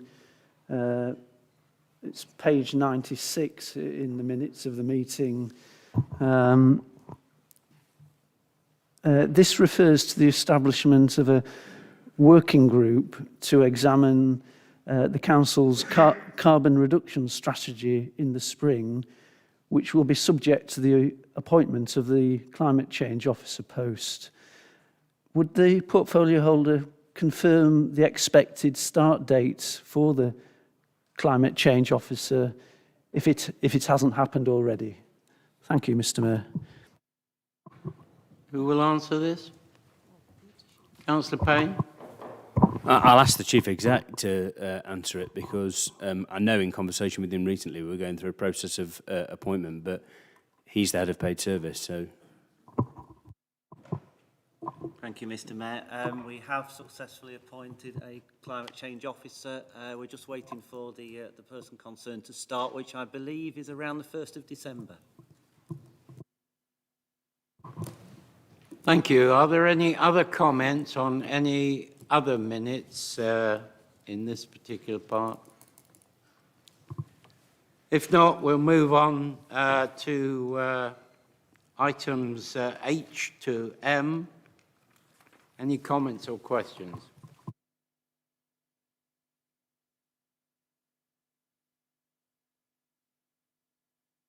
To item 15, to consider comments of which due notice has been given under Standing Order 11.03A. None received, Mr. Mayor. Thank you, Mr. Hill. To consider item 16, to consider motions under Standing Order 12. 2 motions have been received and are at the front of the agenda pack. Motion 1, Councillor Boyle to move, please. Thank you, Mr. Mayor.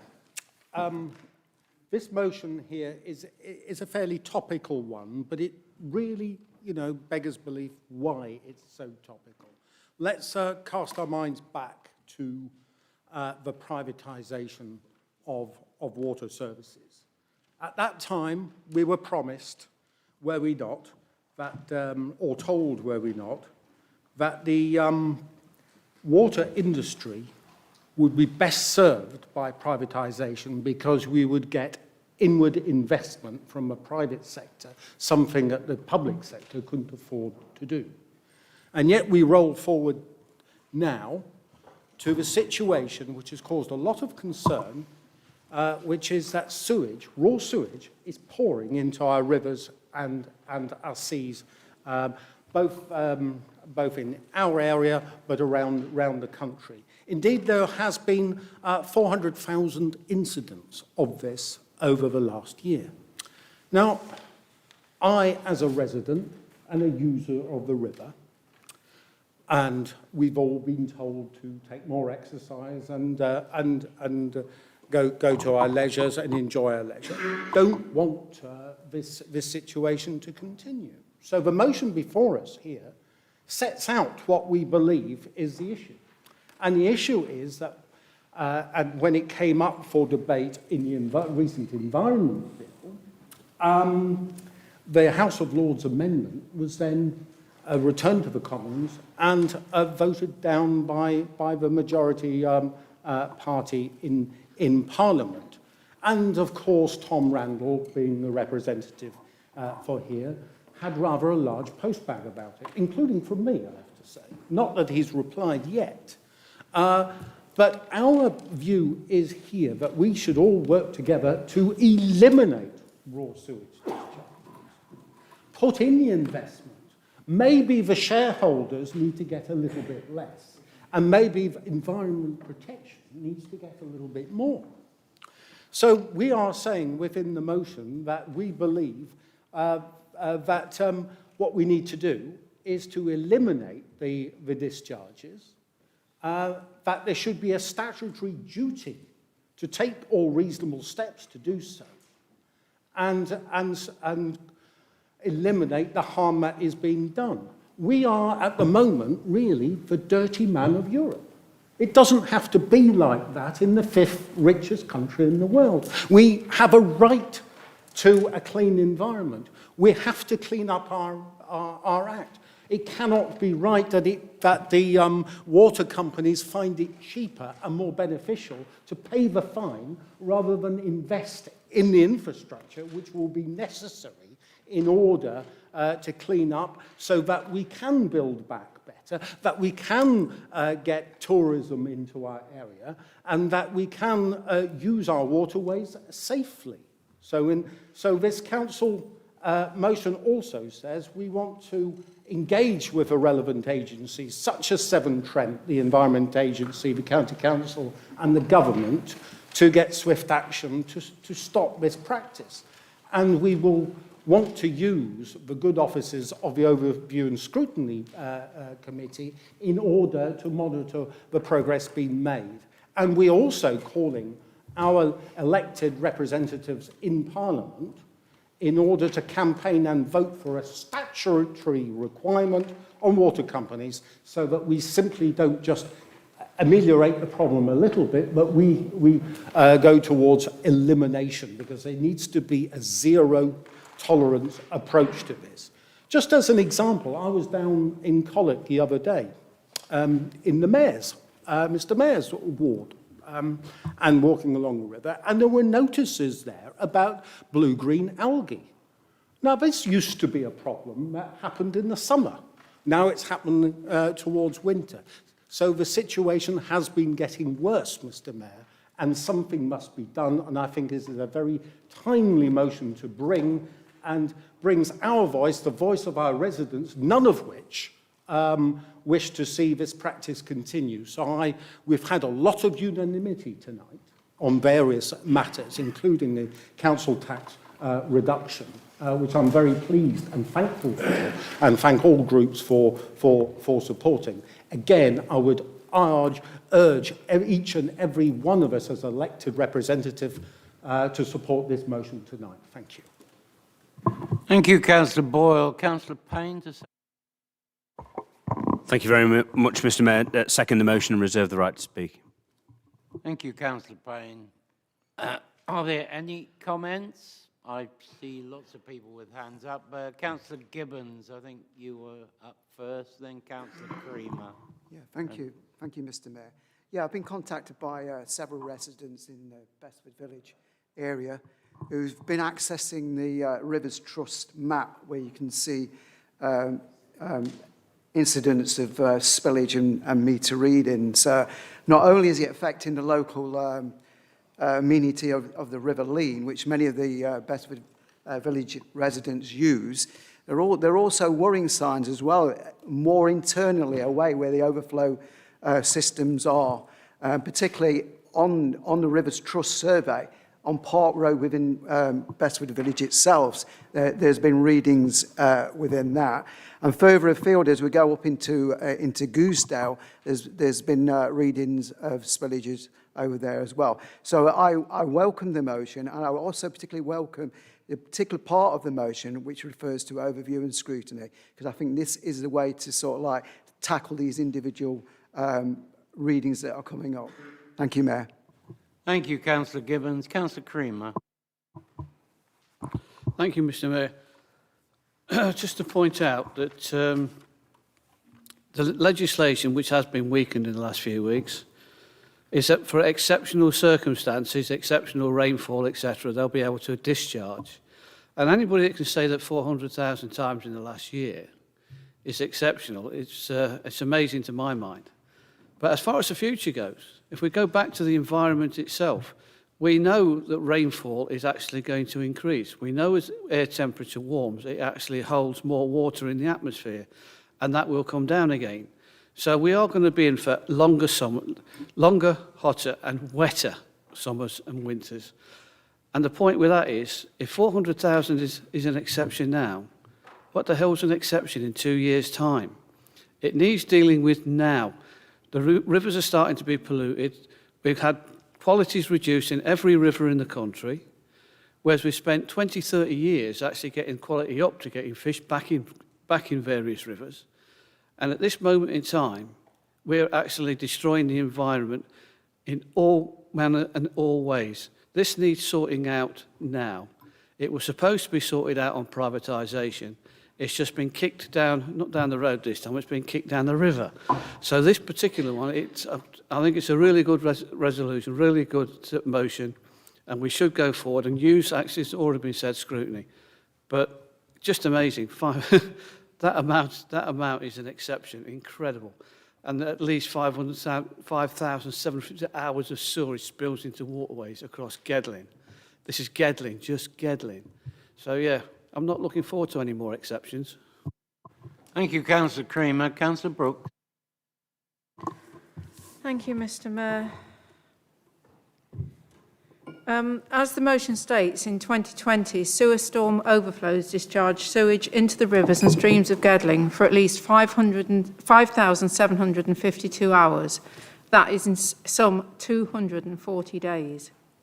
One of the main points where this happens is at the outlet by the Inn for a Penny pub on Burton Road, where sewage is routinely discharged into the Hughes Dyke, from where it flows down, past the new development at Tier Close, past the Netherfield Lagoons Nature Reserve, and eventually into the River Trent. The harm it does to the Hughes Dyke is incalculable. The dyke is an invaluable wildlife corridor, and it is remarkable to see the variety of wildlife there, including kingfishers. That is until sewage discharge takes place, which completely wipes out the plants that have managed to grow, the fish, in fact, all aquatic life. Then, after months, life returns until the next discharge. It is a recurring but avoidable assault on our local wildlife. But there is one other major factor. I, as part of my involvement with the Gedling Conservation Trust and part of a team that controls the invasive Himalayan balsam plants that are present along the dyke and which do immense harm to local biodiversity. This work involves volunteers entering the dyke to pull out the plants. The only way you can get rid of the plants is to actually pull them out and pull the root out. The discharge of sewage into the dyke upstream from where the volunteers are working puts their health at risk. And we are already having to look at reviewing this important programme of work and perhaps even cancelling it, which will be a local ecological disaster. Thank you. Thank you, Councillor Brooks. Councillor Clooney, please. Hi, thank you, Mr. Mayor. So just to say, on behalf of the Overview and Scrutiny Committee, we have agreed that we're going to look into what levels of sewage are being dumped into our waterways in Gedling Borough. It's already been alluded to what the reported figures are, but we're going to speak to the organisations who are involved with that. I believe the Cabinet have requested a report on this, and we'll use that as a starting point for our scrutiny review. We'll ask other organisations to be involved to provide further information as and when required, such as the Severn Trent and the Notts County Council. Thank you. Thank you, Councillor Clooney. Councillor Ron McCrossan. Thank you, Mr. Mayor. I won't add on what has already been said about the issue of the dumping of raw human sewage into our rivers, but I'm sure we've all benefited from the fact that we have a fantastic water system running through our county, the River Trent, and I'm sure everybody in this house, in the chamber, has benefited from either walking, swimming, fishing, paddling, canoeing, sailing in what is an amazing river. But the river that we presently have does have sewage discharge being put into it on a regular basis. It's not just this water authority. Some of the figures are quite mind-boggling. 7,400 Olympic swimming pools of discharged sewage has happened in this country and across the UK. of all the rivers. As an ex-paddler, canoeist across many of the rivers in this country and in Wales, I've often swum in many of them as well after falling in. I've benefited from those water systems. We have a young generation in this borough that can benefit from the use of our rivers. Of all the motions that have come to this chamber, this is one that crosses all party boundaries. There should be nobody, and it should be a demand of everybody, to support this motion. There is no ifs or buts, no sitting on fences. It is, and it should be demanded by all the leaders of all the groups in here to support this motion. It's not just for us, we've had our stints, but for the young people of this borough and for the young people of our county, we should be supporting this motion most strongly. It's interesting, the figures that come up, and they've been mentioned already. 57 billion in 30 years has been given to shareholders and executives of companies of which 70% are foreign owned. A significant number are owned by American banks and Australian banks. We've sold our rivers and our waterways. Beaches are closed on a regular basis. There is a significant problem. And also, I will finish on another significant factor. The debt that the water authorities in slightly coincides with the amount of money that's been given to shareholders. 49 billion in debt. Now, that must speak volume to everybody in this chamber. And I push everybody to pressurise our local MPs to bring this to Parliament. Thank you, Mr. Mayor. Thank you, Councillor McCrossan. Councillor Hollingsworth, please. Thank you, Mr. Mayor.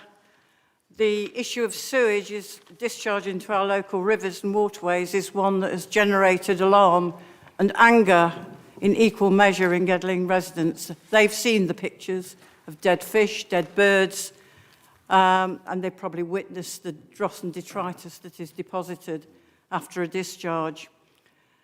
I and Gedling residents would like to know why, 33 years after privatisation, raw sewage is still being discharged into our rivers and waterways at the same or even greater quantity and frequency.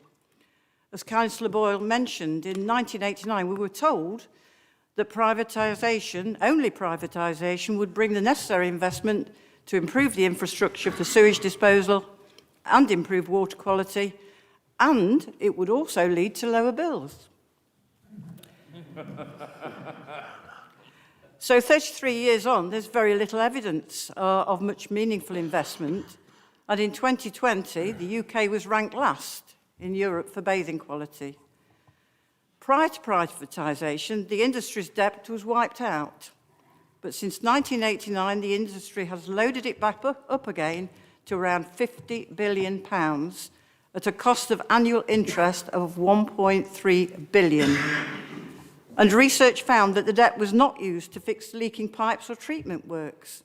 And in fact, bills have increased by 40% above inflation. It's shown that it's the water users who've paid for the upgrades in the network, such as they are, while shareholders have made huge profits. The government's aim of progressive reductions gives no timescale. In fact, I don't think most people know what it means. It's a bit like phasing down that came out of COP, I think.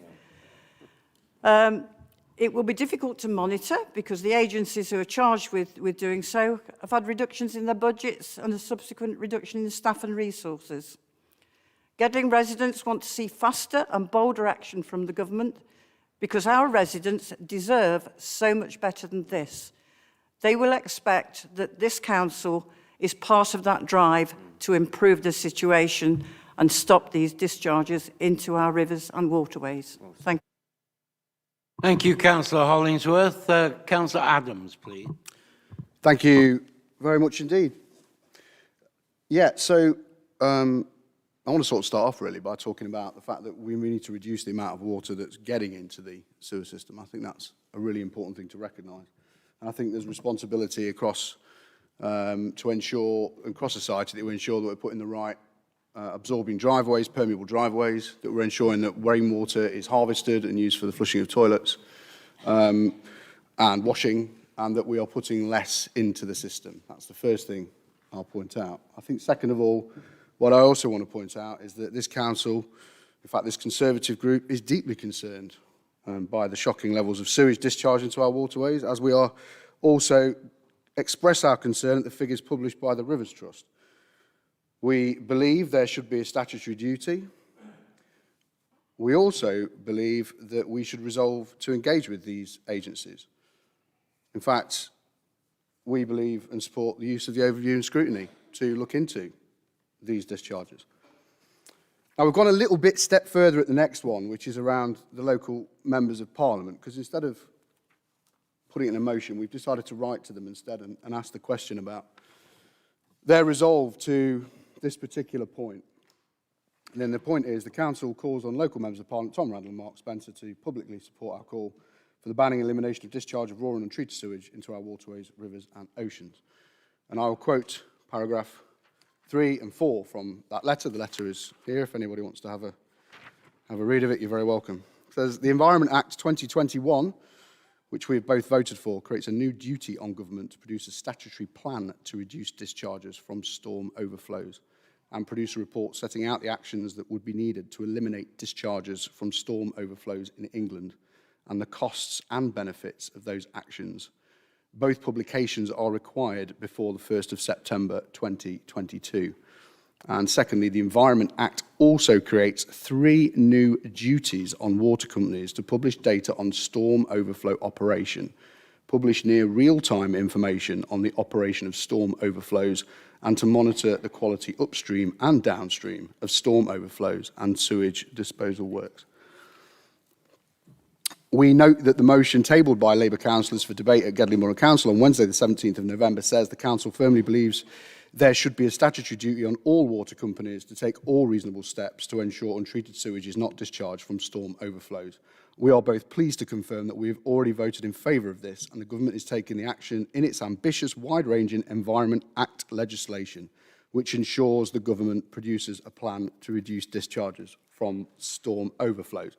So, very happy to support, very glad we've got our MP support to back all of your fantastically passionate calls tonight to improve our waterways and ensure that the quality of the water within our waterways is of a good standard, a high standard, I would go as far to say. And we as a group will be fully supporting this motion tonight. Thank you. Thank you, Councillor Adams. Councillor Viv McCrossan, please. Thank you, Mr. Mayor. That's great that I can see that we're going to get the full support of the House this evening, and so we should. I will echo what everybody else has said because I think it's really important that we are heard. I completely support the motion. I'm really pleased to see that actually the full House is going to be supporting this motion. That's excellent. I want to reiterate again, because it seems to have taken a long time to get to where we are now in terms of the beautiful island that we live on, that actually we are not going to be able to use any of the water around us. We're not going to be able to swim in our seas or swim in our rivers because of the disgrace, the absolute disgrace in terms of the discharge of sewage. 2020, the sewage discharge from Severn Trent Water went on for 558,000 hours, equating to 23,000 days. I mean, that's staggering data. Severn Trent Water recorded the second highest discharge of sewage across all the waterways. That's where we're living now. This is an environmental scandal, not only English rivers, it's in a healthy condition with no one meeting good chemical standards. England has the worst river quality in Europe. I mean, what an indictment for such a rich country of ours. We have got the worst river. I mean, going out to seaside towns now, people can't use the sea. People wild swimming in rivers, we can't go into the rivers. We're trying to get the nation back on its feet. We're trying to get the health and well-being of our citizens, and swimming is a really economic way of getting yourself fit. We can't use the seas, we can't use the river. Our wildlife again, is in great danger. We know that sewage affects wildlife, trees, vegetation. It's a public health scandal. So I absolutely urge you all to vote for this motion and to really lobby our MPs to do something about this scandal that we have. So thank you, Mr. Mayor. Thank you, Councillor McCrossan. Councillor Clark, please. Yeah, thanks, Mr. Mayor. You know, similar to many comments that have been made by my colleagues, I fully agree with what they're saying there. And really, would kick off. You wouldn't have a bath in your toilet, would you? And that's what they're asking us to do. You know, the COVID, the getting out there, doing open swimming, and I hear Sarah Julian on Radio Nottingham loves swimming at different places outdoors, and I seriously wouldn't think it was a good idea at the moment. It's quite interesting, Mr. Mayor, that the government are quite happy, and many people are quite happy to criticise China on their wet markets and the state of those wet markets, and yet they're quite happy to push all this sewage and push it out into the rivers. Many years ago, well, not too many years ago actually, salmon was seen in the Trent and was regularly seen. I don't know whether it's seen at the moment because it's certainly not quoted on. I think if we go ahead with this sewage going into there, we're not only poisoning our children, as Nikki said, we're actually poisoning the wildlife and everything that goes around that. It includes the flora and fauna that's around that. The Hughes Dyke, this is where we can come in, I think, on the Hughes Dyke and other things. And we've had many problems through Gedling Village, as Jenny knows, Nikki knows, and other people know. The discharge into the Hughes Dyke is a disgrace. It's caused by human beings in a lot of cases where people will not recycle properly, will not dispose of their garden goods, etc.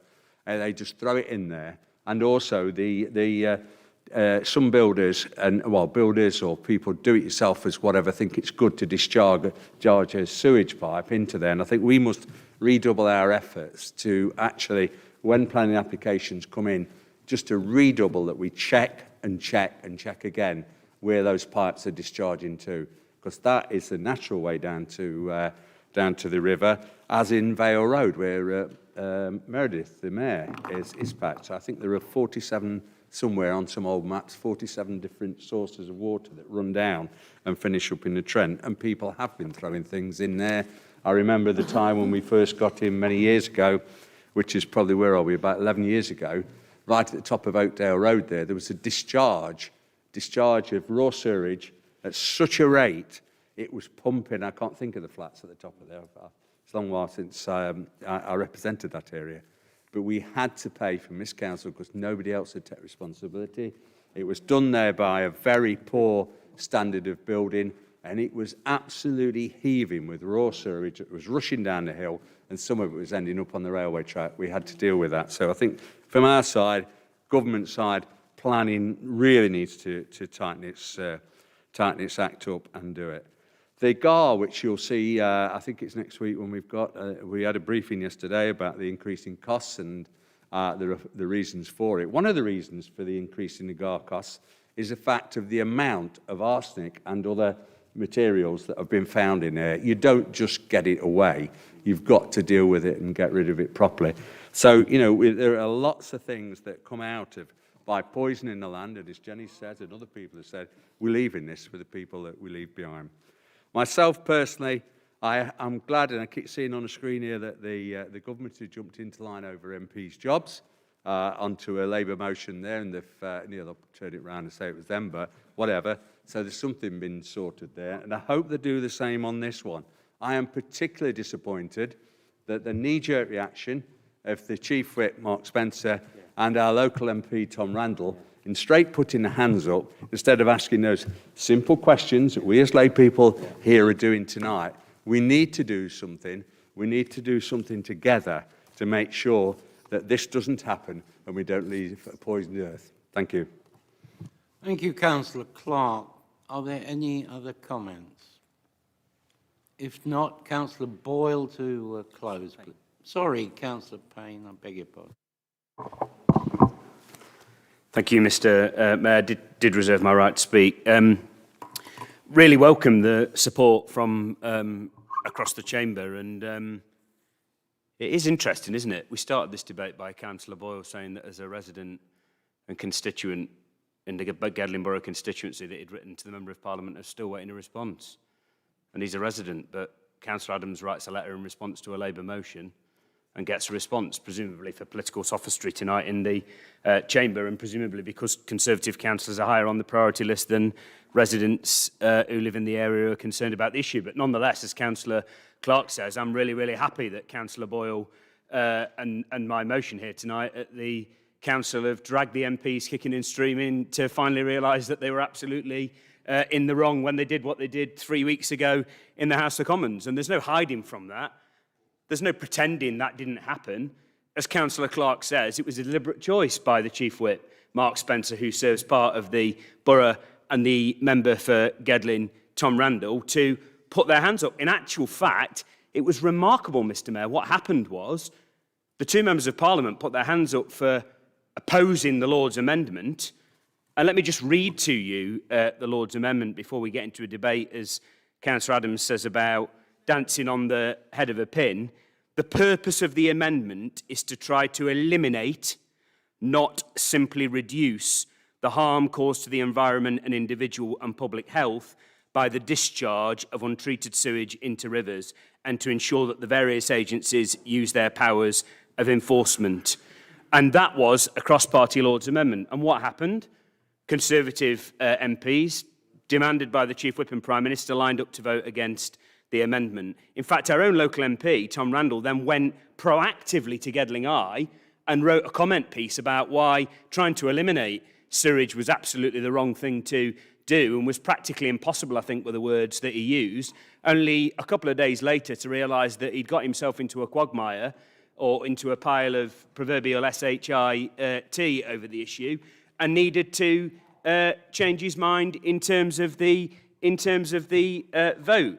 So the truth is this, Mr Mayor, of course it's incredibly welcome that this motion will be supported cross-party, but let me just be clear, you will not pull the wool over the eyes of residents by pulling out a letter from two members of Parliament that tries to suggest that the Conservative government's amendment to the Environment Bill does what the public expect. Because let me tell you, what the public expect is the elimination of discharging raw and untreated sewage, which just doesn't mean human excrement and tissue. It means piles upon piles of plastic into our rivers, our waterways, and our seas and oceans. The truth is, Mr Mayor, this government is mired in muck. It's up to its knees in political corruption, as the leader has said, sleaze and scandal, but due to some hopeless mismanagement, and I know they don't like hearing this, of the environmental bill by DEFRA. Excuse me, Councillor Payne, would you be quiet over there, please? Actual muck in the form of raw sewage is being pumped into our rivers and seas. And it is, Mr Mayor, an environmental scandal. Not one English river is in a healthy condition, with not one river meeting good chemical standards. In the last year alone, notwithstanding the figures that are in the motion, raw sewage was discharged. There's lots of chuntering, Mr Mayor. We've brought a motion tonight. We're having a debate about the motion, whether you're supporting it or not. And I thought we started this meeting by calling for respect and quiet while people were speaking. So it'd be appreciated, Mr Mayor, if people followed your request. We've got the worst river quality in Europe, and it took a public outcry for there to be a change in the mind, Mr Mayor. And, you know, this isn't just about, as Councillor Hollingsworth said, the unbelievable damage this is doing to our wildlife, to public health, and to habitats. It's the shocking fact that £57 billion has been handed out to shareholders, paid for by the taxpayer, and less than half of that cost has been spent on maintenance and investment in trying to resolve these issues about sewage discharge. And that's not government funding, that's not private company funding, that's funding paid for by you and I and every other taxpayer here in Gedling and across the country. And let me just finish by saying this. The environmental bill took over, now an act as it's passed through, over 1,000 days to pass through Parliament. But there are lots of missed opportunities in it around cleaning up dirty air, around all sorts of issues. And the shameful thing, I think, about the Conservative government amendment that went through in the end and talked about progressive reduction, a bonus point, Mr Mayor, if you can fathom what progressive reduction means. Because progressive reduction could mean going from having 5,000 of litres of raw sewage discharged into your rivers every year to 4,999 the following year, and the public will not stand for it. But what the amendment from the government also did was the new Office of Environmental Protection was watered down so much that it's effectively become a government lapdog rather than actually a watchdog with real teeth. And I think what the residents of this borough are demanding of all of us is real action by the private companies now to stop this, hefty fines by the government and the Secretary of State if they are not doing it, and stopping the handing out of dividends and payments to shareholders if these companies continue to discharge human excrement, tissue and plastic in our boroughs. The most shocking scene I have seen, Mr Mayor, in recent weeks was turning on a programme being presented by Chris Packham on BBC Two the other week, where they were catching river chicks and ocean birds. And they had this tiny chick and they flushed its throat and its stomach. It was struggling to eat and breathe. And they flushed it well over in the teens worth of times. And there was more plastic and pieces of detritus that came out of the stomach of this poor animal that shares this planet with us than I could hold in both of my hands. Whether or not that chick survived, I don't know. But we, collectively as a human race, the private water companies, and I'm afraid to say inaction by this government, has allowed that to happen. So don't think for 1 second after this motion passes tonight, and I welcome the cross-party support, that we will be letting our members of Parliament and government get off the hook by just a progressive reduction. This has to stop, and it has to stop immediately. Thank you, Councillor Payne. Councillor Boyle to close. Thank you, Mr Mayor, and thank you to all of those who've spoken in this timely and extremely important debate. I started off by talking about residents' concerns, and I also talked about the real problem here, which is the way and the privatisation of water services, and the fact, as Councillor Payne has just said, £57 billion has gone to shareholders, £57 billion which should and could, and we were promised would be, invested in the infrastructure of our waterways. Councillor Gibbons spoke first and talked about residents contacting him and all about the River Trust's site and the different discharges and problems that were there. Councillor Creamer talked about rainfall and climate change making the situation worse in future. So it's not only do we need to clean up our act, we actually need to start cleaning up our act now before climate change exacerbates this situation. Councillor Brooks talked about some of the figures and also mentioned wildlife and health being at threat from this issue.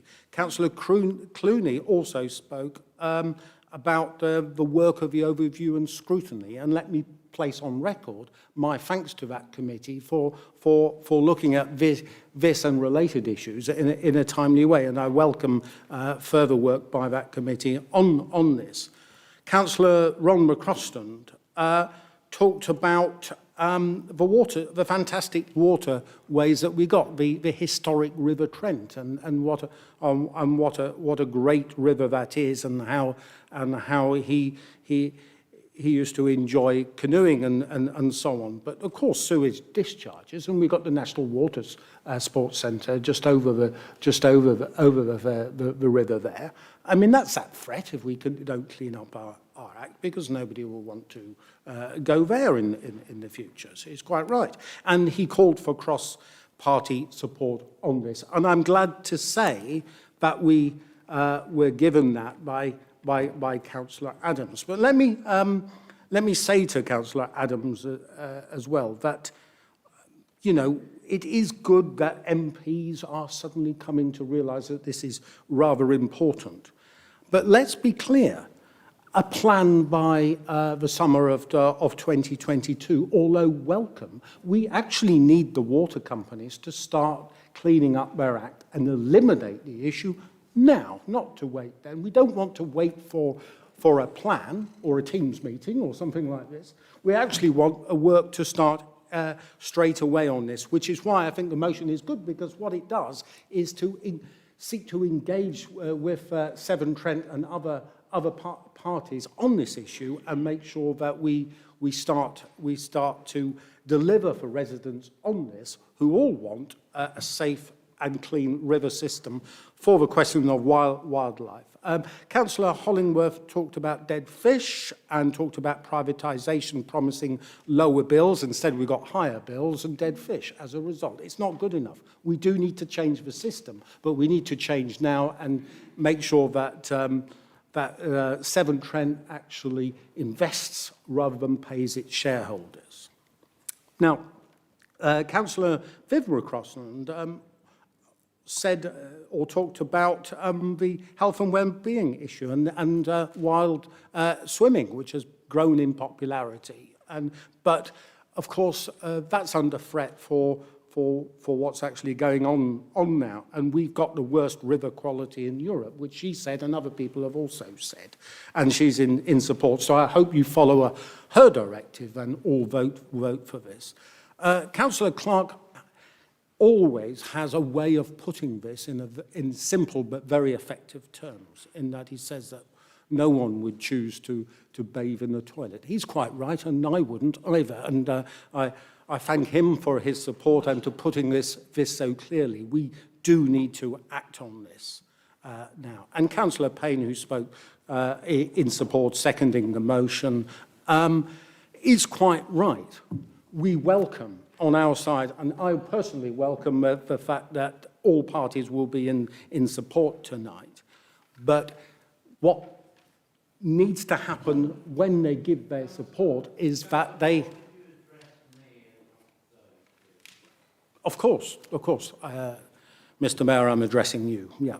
What I would say to those comments that were made by Councillor Adams and Councillor Payne in response to those, Mr. Mayor, is that what we need those MPs and so on to do is to deliver on their words and work on this issue and strengthen legislation, strengthen the fines regime, and make sure that we do actually eliminate raw sewage dumping in the River Trent and other rivers and around our country. I move.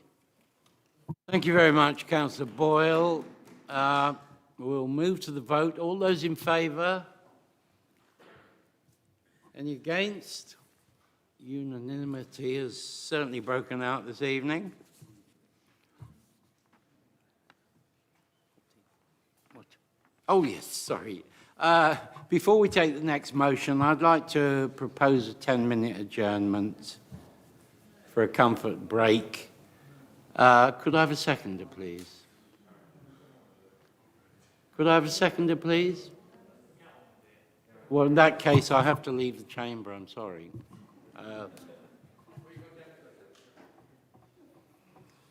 Would you like to take over while I'm gone?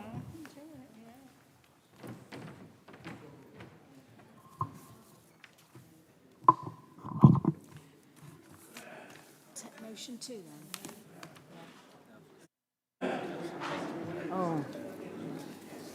So now can we have for the second motion, Councillor Payne to propose, please?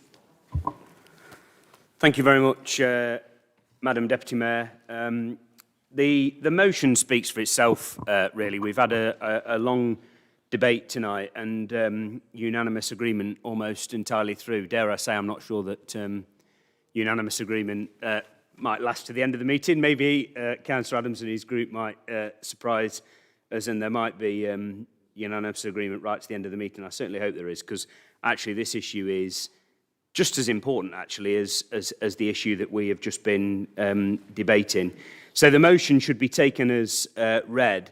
I suppose what I wanted to just tease out from this motion in moving it is, you know, I've spoken, you know, councillors across the country, cross-party, have spoken about the flaws in the system of effectively requesting councils to bid into obscure pots of money that haven't always had application processes, haven't always had clear criteria, hasn't always even had a process where you were invited to apply funds in terms of one of the funds that I'm going to talk to about tonight, and hasn't really delivered on the government's own stated commitment in the 2019 general election that they made through numerous people's doors and on the telly repeatedly and continue to say, which is that, and it was in the Conservative Party manifesto, they wanted to level up every single part of the United Kingdom. And those words were signed off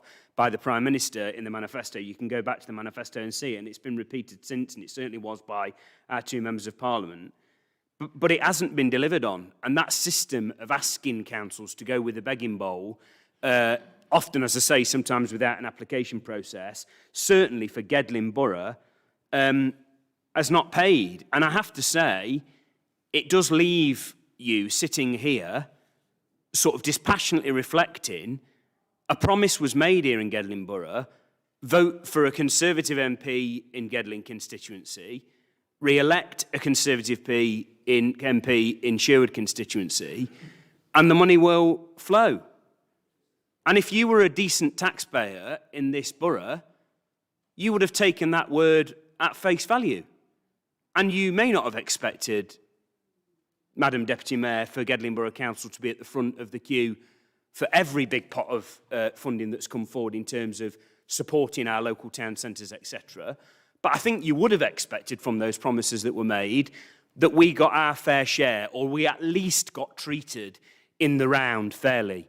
But I have to say, Madam Deputy Mayor, 3 funds now, 3 very, very large funds, and I'm talking about billions of pounds worth of not government money, not the Prime Minister's money or the Chancellor's money or my money, taxpayers' money contributed to by every single resident in this borough, being dished out, and we haven't had, and when I say we, the entirety of Gedling Borough hasn't had a single penny or pound from those funds. And let me just reference those funds. The Towns Fund, where there were portions of £25 million given out to places all over the country. There was no application process for it. There was no criteria. We heard about individual ministers signing off individual constituencies of ministers in the department because they didn't want to be seen to have a declared interest. It was effectively a revolving door to supply money in advance of the general election to marginal constituencies or marginally held Conservative constituencies to get the votes over the line. And they're not my words, they're not my conclusions, Madam Deputy Mayor. They're the conclusions of the very reputable National Audit Office. The second fund, the Future High Streets Fund, where there was an application process, Madam Mayor, it wasn't just hand-picked by Conservative ministers, we did apply. It was very vague about what the exact criteria was and the time you were allowed to apply, and I think our officers did a sterling job. I think I've got some recollection in an earlier meeting we were told by members of the opposition that the bid wasn't very good. I don't know if that was a slur on us or a slur on the officers. I thought it was a very good bid. We never got any constructive feedback from the government about the bid, and we didn't get a single pound or penny. And what then happened, Madam Deputy Mayor, Mr Mayor, you're back in the chamber, is that, and I'm quite proud about this, and it follows the debate tonight, we had a cross-party meeting. The leader of the council and I, in good faith and with goodwill in this chamber, committed to sitting down with Mr Randall, the local Conservative MP, alongside the then local government minister, Luke Hall, who I have to say may come from a different political tradition to me, maybe blue whereas I'm red, but I was very impressed with Luke Hall in the meeting. He actually started the meeting by saying, first of all, before we even got into a debate about these 3 funds, and it's referenced in the motion, and I'm almost quoting him here, I readily accept the argument that Gedling's putting forward about you being the worst affected council in the country in terms of core spending power. That can't be disputed. It's very clear in the figures. Civil servants were there. He put his hand up and said, I can see it, see the argument you're making. It's not easy about how you resolve that because there's a formula that has to be changed in the government department. He did give some specific undertakings to me, the leader, the MP and the chief exec about rural elements of the funding and some of the floors and ceilings and that would move. Two things happened as a result of that very, very cordial cross-party meeting where there wasn't a single partisan point made, and where, although the MP was relatively quiet, as I say, the Minister was clearly across his brief and took on board the arguments that were put by me, the Leader and the Chief Executive. And two things happened out of that meeting, Madam Mayor. Nothing in terms of the revenue support grant, which is referenced. Nothing changed. We stayed as the worst affected council in the country for the second year running. And the second thing that happened, which was deeply disappointing, is that there was a very clear indication given by the Minister, the junior Minister as it was, responsible for local government and supported by the Member of Parliament, that when it came to the Levelling Up Fund, because we said to him, there's two chances here to sort this out. You can sort it out by giving us a bit more day-to-day money to help with some of the pressures for Gedling being the bottom of the queue, but there's also this big Levelling Up Fund coming, and there's an opportunity here to stand behind Gedling Borough's communities and town centres. And he gave us a very clear indication that when the criteria came out, the levels, there was going to be priority areas 1, priority areas 2 and priority areas 3, a bit like the Premier League, League 1, and then if you like the Sunday League. He gave us a very clear indication, look, leave it with me, I'll go away. You know, you'll be at least in that top category, which will at least give you a real fair chance of getting some of that 4.6 billion out of the Levelling Up Fund for the bid that you announced. What then also happened, Mr Mayor, because I want to be really fair in this debate, is that the Leader and I sat down with the Member of Parliament, Mr Randall, the local Member of Parliament for Gedling, who sponsored leading on this issue in terms of the borough, because Mr Spencer in Sherwood constituency obviously has got different authorities and took a lead on a separate authority. And that was as a result of the government's request. The government were really clear that MPs had to be absolutely central to this process. It's there in the prospectus online for everybody to see. And we sat down with the Member of Parliament, Mr Randall, Chief Executive was there, Joel Davis was there, and let me be really, really fair about this. We walked into the meeting with the MP, Tom Randall, and this, because there was such little time for the bid to be pulled together, the Leader of the Council and I, as the Deputy Leader, and indeed our Cabinet and the rest of the administration, hadn't seen the finer detail of that presentation. But we said to the Chief Executive, we're going to play this by the book. We're going to work cross-party with the Member of Parliament. We're all going to get presented to at the same time. And there were some really good discussions, I have to say, in that meeting. There were some good questions asked by the Member of Parliament. There was a member of the opposition present with a different hat on in that meeting. And we got to a consensus, and there was agreement about the bid. And everybody agreed, cross-party, that it was a good bid, because the prospectus was really clear. You needed to have the sign-off and endorsement of the Member of Parliament, which we got. And then... and I think I had a bet with a few of the officers who were, I think, feeling a bit down about our chances. Having lost out on the Towns Fund that there was no application process for, where Minister's handpicked, having lost out on the Future High Streets Fund, having been bottom of the pile in terms of our funding for 2 years in a row, some of the officers, you know, you can forgive them for this, I think were a bit negative about, well, you know, what were our chances here? And this money was going to go towards sorting out some of the shop fronts, you know, in town centres across the borough, sorting out some of the issues that we've still got in Arnold that we all hear about. You know, I'm a councillor in Reading and Arnold North. It was going to go to tackling some of those issues and some of the issues that we face. And I was a bit more positive, and I thought, no, give them the benefit of the doubt. We've got the MP behind us here. We've gone forward with the cross-party fashion. We've tried to be reasonable. We heard what Luke Hall said in the meeting, that, and it came out, and not only had we ended up in Tier 2, in terms of the prioritisation, the Chancellor stood up on his feet in the House when he announced the budget, and I quickly searched all of the documents, I read through all the budget documents to try and find, because there was no reference in the speech by the Chancellor other than a few constituents of Cabinet Ministers and Shadow Cabinet Ministers, and I couldn't find the list. And I searched and searched and searched, and in the end a journalist had been leaked the list. We hadn't even been spoken to as a council, which I think tells you everything, given how much time Joel Davis and Mike Hill had put into the bid. And Gedling wasn't on the list. Gedling Borough wasn't on the list. And I just finished by saying, Madam Deputy Mayor, because I'm sure there'll be a bit of, you know, party political tete-a-tete about this. I'm not really interested in that, to be honest. We have a Member of Parliament. You know, he was elected in 2019.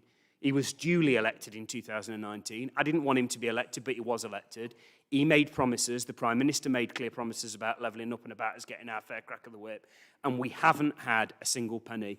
And I'm afraid to say people may think this is a, you know, internecine debate in the council chamber. It isn't. I've got businesses and residents who are coming to me saying, why does the government keep having a blind spot to Gedling when it comes to these large funds? Why is Arnold being overlooked? Why is Carlton being overlooked? Why is Mapley Top being overlooked? Why is Carlton Hill being overlooked? Why is Netherfield being overlooked? And I'm none the wiser about why it's being overlooked. And I don't want to hear tonight that the bid wasn't good enough, because we've not been told that by the government. And if the bid wasn't good enough, why was it supported by the Member of Parliament as the process requires? Why did he write a public letter saying that the bid was an outstanding bid? Why did he say in other places that the bid was an outstanding bid? So what this motion does tonight is to agree, Madam Deputy Mayor, because I know there are people on the other side of the chamber who don't like me advancing arguments. Don't take it from me. Don't take it from this Labour administration that the process that's been set up around divvying out these large amounts of taxpayers' money is not fit for purpose, is borderline skewed, is arguably slightly corrupt, and that's not my recommendation. That's an argument made by the National Audit Office. Take it from Sir John Armitt, who I started the motion with tonight. And I don't think you could call Sir John Armitt a card-paying member, carrying card-paying member of the Labour Party, or a left-wing, or a socialist, or a communist, or somebody who's just whinging because they haven't had money. Sir John Armitt is a world-leading expert on infrastructure and on how you get economies moving and on growth. Sir John Armitt was appointed by the Prime Minister's government to be their chief advisor on infrastructure, on how we get this country moving, on how we get the economy moving. And what does Sir John Armitt say? And he's directly quoted in the motion tonight. He says that this whole system of getting councils and council leaders to plead on bended knee has to stop. He says it's inefficient, he says it's ineffective, and particularly here in Gedling Borough, Madam Mayor, it's resulted in our residents, in our town centres, losing out. I don't care whether the Prime Minister likes me. I don't care whether Tom Randall likes John Clark. I don't care whether the Department for Levelling Up likes Gedling Borough Council or not, or what may happen at the next general election, or what may happen in the next local election. What I do care about, I will wind up on this point, Mr. Mayor. What I do care about, Mr. Mayor, is our residents and our towns just getting a fair crack of the whip.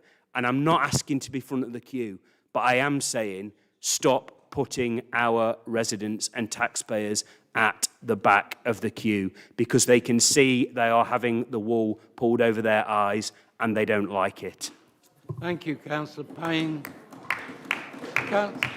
Councillor Clark to second, please. Yeah, thank you, Mr. Mayor. I'm happy to second that and just raise one or two bits. I mean, it was already mentioned in this meeting tonight. The EU money is funding the Levelling Up Fund. And that's quite clear. It's not been made clear by any minister there. Also, backing up what Michael was saying, it was very disappointing, the meeting with the local MP and Luke Hall, who I have met before on different meetings with Luke Hall, but I was very disappointed in his response because we got nothing. We didn't get, as Michael said, we didn't get a penny out of it. It's interesting reading paragraph 3. This council notes that Prime Minister's response to our local Member of Parliament at Prime Minister's questions on the 30th of June 2021 that the Levelling Up Fund would indeed invest in infrastructure projects that improves life across the country, but in his constituency, Gedling in particular. That's his words, Prime Minister's words. It's very much the lawyers would, could and should. You know, it is there. It was thrown out there. People think, well, that's jolly good, isn't it? The Prime Minister said it, but it isn't backed up because only a few days later did we get, or a few weeks later, we got the announcement that it's got nothing. I forget the guy who was there, Sir, whatever he was. Anyway, this bit about grovelling and touching your hat to get some money has got to stop. It's costing the ratepayers of this council significant sums, and it's costing across the country. The officer costs are not cheap. You know, local authority officers, ministers and people like that, and I've spoken to people from across the country, from other councils, that have said, this is an absolute joke. We have just wasted £500,000, £1 million, or £1.5 million on officer time, putting in a bid, and we've got a cat and mouse chance of winning it. So that has to stop. It's also got, I was on a cross-party meeting yesterday with Coalfields, with Textiles, and with, what's the other one, Steel. And we were looking at figures for the country that have been dished out. The north of England, including the major cities of Leeds, North, Newcastle, etc., have received less than Devon, which is one of the less populated counties in the country. And that can't be right. Something's got to even up somewhere with us.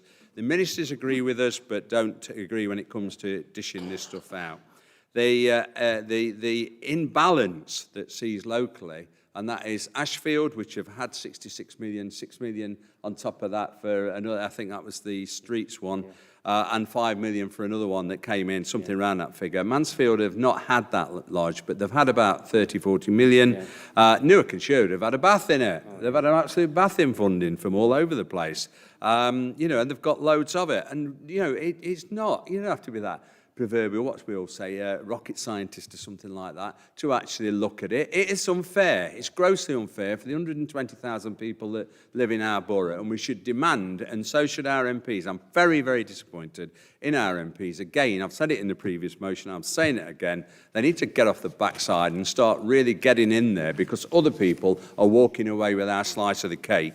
The Prosperity Fund, I asked a question just today of the Prosperity Fund, has been pushed back again. And you remember, for those to remind you, the Prosperity Fund is the money on the bus. You will get this if we come out of Brexit. Well, you're not getting it, and it's been reduced now to, I think, 22 billion, is it, something like that. It's being reduced and pushed further down the line. Immediately in 2019, we were told, and what half this country were conned by it, went out there, voted for Brexit, just to get us out of there. Well, none of that money has come back, and they're now wondering what to do, because, I mean, to be fair to the government, they've had to deal with COVID, and we've all had to deal with that. But at the same time, this was a promise, and it should be kept. Thank you, Mr. Mayor. Thank you, Councillor Clark. Are there any more comments on this motion, please? Councillor Murray.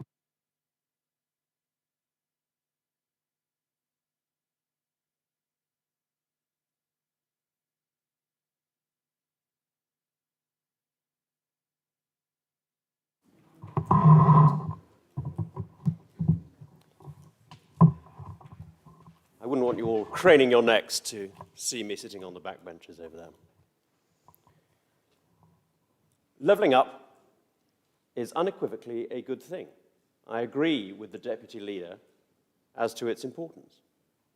There can be no dispute about that. That policy was at the heart of our election manifesto in 2019, as Councillor Payne has already noted. And it remains a central plank of government policy. Under this Conservative government, considerable public funds have already been allocated to improving life in our borough. See, for example, the 210,000 that was the subject of Councillor Martin Smith's earlier question, and the 311,000 for temporary housing, or the large sums of 1.25 million and 350,000 from the D2N2 Local Enterprise Partnership Local Growth Fund, which was spent on Arnold Market and the Carlton Square renovation. And over 13 million paid out by this Conservative government to businesses across Gedling Borough. And there will be more to come. Looking then at the motion that we have before us, in the second paragraph of the motion, we can see admirable words. The Levelling Up Fund bid would help kickstart high street regeneration, improve Arnold Town Centre, and encourage healthy travel in Netherfield. It was a bid that could help make Gedling Borough an even better place to live, work, and raise a family. It is, as you will all no doubt recall, a direct quotation from the question posed by Mr. Randall, the Conservative MP for Gedling, to the Prime Minister at Prime Minister's Questions on the 30th of June of this year. There is little to disagree with in that paragraph. So we in the Conservative group share with others the disappointment that Gedling Borough Council's first round Levelling Up bid for funding was unsuccessful. We thank officers for their work upon it. Indeed, the Prime Minister himself in the House of Commons thanked Mike Hill and Joel Davies for their efforts and, to quote him, for what they are doing to call upon the Levelling Up Fund, which will indeed invest in infrastructure projects that improve life across the country.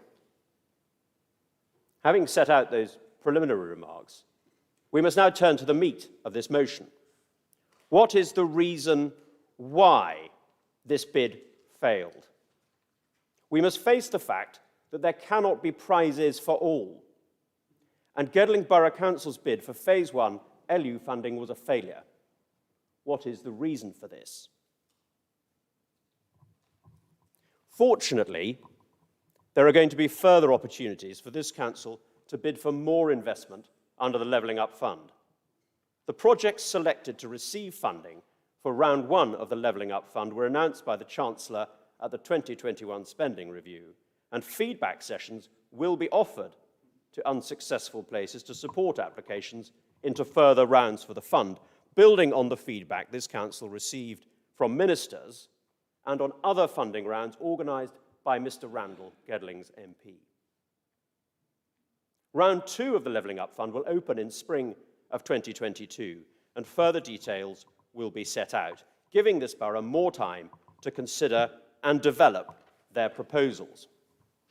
Consequently, it is imperative that this council must take steps now to learn lessons from this recent experience so as to avoid further failure. Some points are immediately obvious. There seems to have been a failure to take stock of the previous failed bids, to the Town Fund, the Future High Streets Fund, and to consider the reasons for those failures. It is of note that the only common denominator between these bids is the senior political leadership of this council. The senior officers have changed.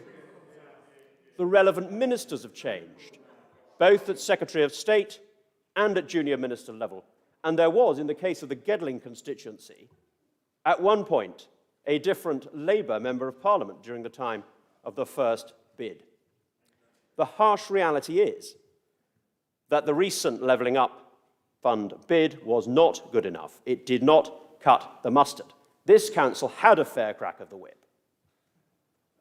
We need to understand why that is, so that these errors are not repeated. The Deputy Leader would have you believe that this was because Gedling Borough Council was not Conservative controlled. That is simply not the case. This was a fair bidding process in which there were winners and losers of all political hues. Strong bids met with success. Take Doncaster, a Labour council awarded 18.6 million from the Levelling Up Fund. Very much closer to home, take even the success of Nottingham City Council, also, fair to say, not a Conservative authority, which was awarded 18 million under the Levelling Up Fund Phase 1. Independent authorities have succeeded, such as Ashfield, which had a successful bid in the Towns Fund. We need to find out the reasons for this failure and in time make corrections for the preparation of the second round of bidding. Can you in wind light up, of those lessons, Councillor Murray, can you wind up, please? Certainly. In light of those lessons, the Council need to improve the bid on the next occasion, and the Conservative group and both of our MPs stand ready to help with that process. The present motion is intentionally political and contentious in its drafting and asks for the unachievable. The authors are no doubt aware of the flaw. The motion, if passed, seeks to require the MPs to demonstrate they back Gedling Borough's businesses, towns and village centres and businesses when it comes to levelling up by ensuring the borough urgently receives its fair share of capital investment for local infrastructure improvements and regeneration. That wording is, of course, meaningless because as two MPs, they can ensure no such thing. And secondly, neither Mr Spencer nor Mr Randall, excellent though they are, can have no need to demonstrate their I'm sorry, desire to back the borough's communities. You've gone over your 5 minutes. I've given you a little laxity. Could you... I merely asked for the same latitude that was afforded to the Deputy Leader. The Deputy Leader... Add 15 minutes. The Deputy Leader proposed a motion. But add 15 minutes. 15 minutes. Mr Mayor, with no disrespect, my final sentence is this. Consequently, for that reason, the Conservative group intends to abstain on this motion. Yeah, well said, Simon. Well done.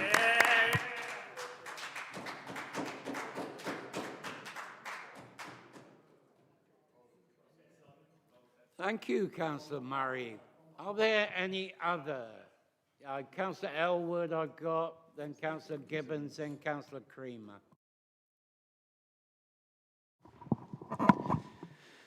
Thank you, Mr. Mayor. I find this system of separate central funds that are dished out completely bizarre and unnecessarily complicated.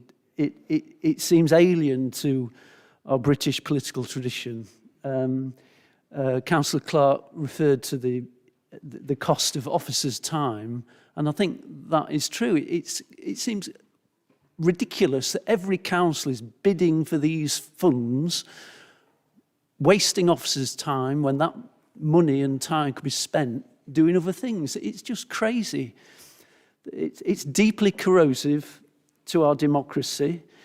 It leads to pork barrel style of politics. There's always going to be a suspicion that certain areas get favourable treatments, and it almost comes down to almost a feudal system. And the mention is made in the first paragraph of plead on bended knee, and it really is that bad, and it's just awful, to be honest. And I don't know where it came in. It's just gradually come in over the last couple of years, and to be fair, I think it was brought in by governments of all political persuasions, but it has got worse in recent years. And surely it would be more efficient simply to give local authorities a reasonable capital funding that they could use directly. At Gedling, our capital budget is so minute now, we can't even repair our basic assets, car parks and things like that, and pavements that we own. We just haven't got the money to repair them. It's just crazy. So I think we need to be looking at a system where the tax uptake goes back to a local level rather than it all being divvied out from a central pot. That is my view.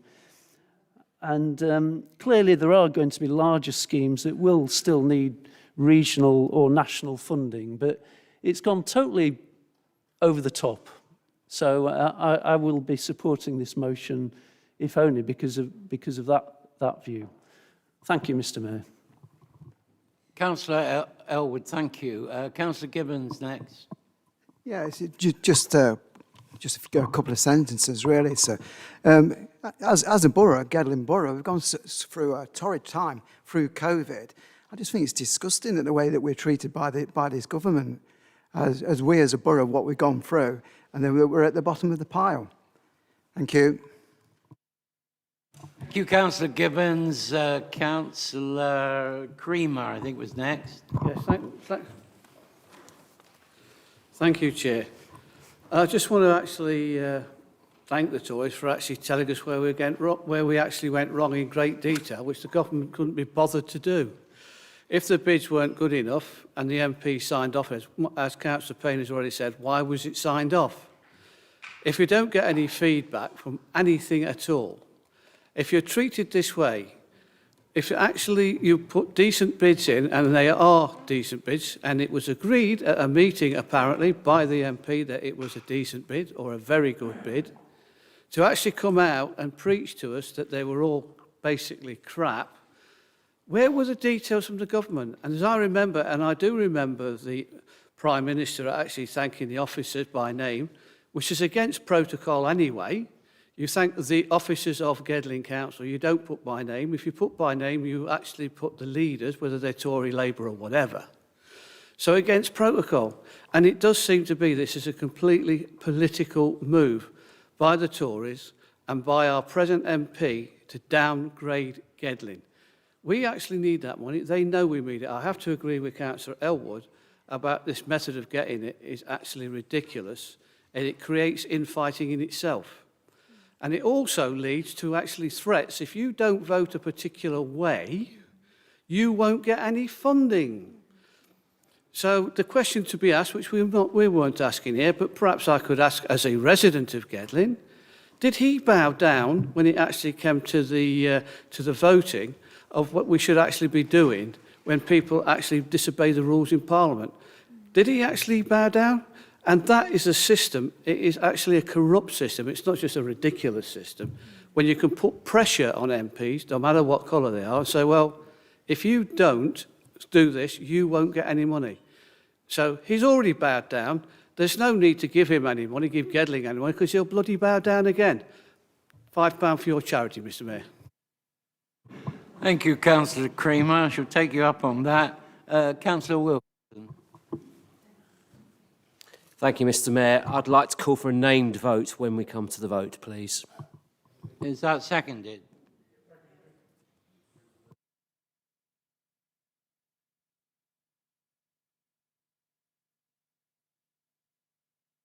Did you indicate? I did. Thank you, Mr Mayor. I was quite pleased. I think I heard Councillor Murray actually say how disappointed he was that we didn't get the funding, because that was certainly not the impression I got from the tweet that went out from the Gedling Conservatives after we failed to get the bid. Because as far as I'm concerned, that besmirched our officers, and it was completely contrary to what the MP had said in the House. Now, this is supposed to be a levelling up fund, but mysteriously, 25 bids were awarded to local authorities not in the most 30% most deprived areas. And guess what? 52% were awarded to Conservative-held councils. That's over half. As Sir John Armit said, it's time to stop making councils plead on bended knee for vital funds. It's time for our MPs to step up and make sure that Gedling and its residents receive a fair share of funding. It's time for them to press ministers to scrap the current potpourri of funding pots and replace them with an equitable and effective system so that levelling up is not just another empty slogan. Thank you.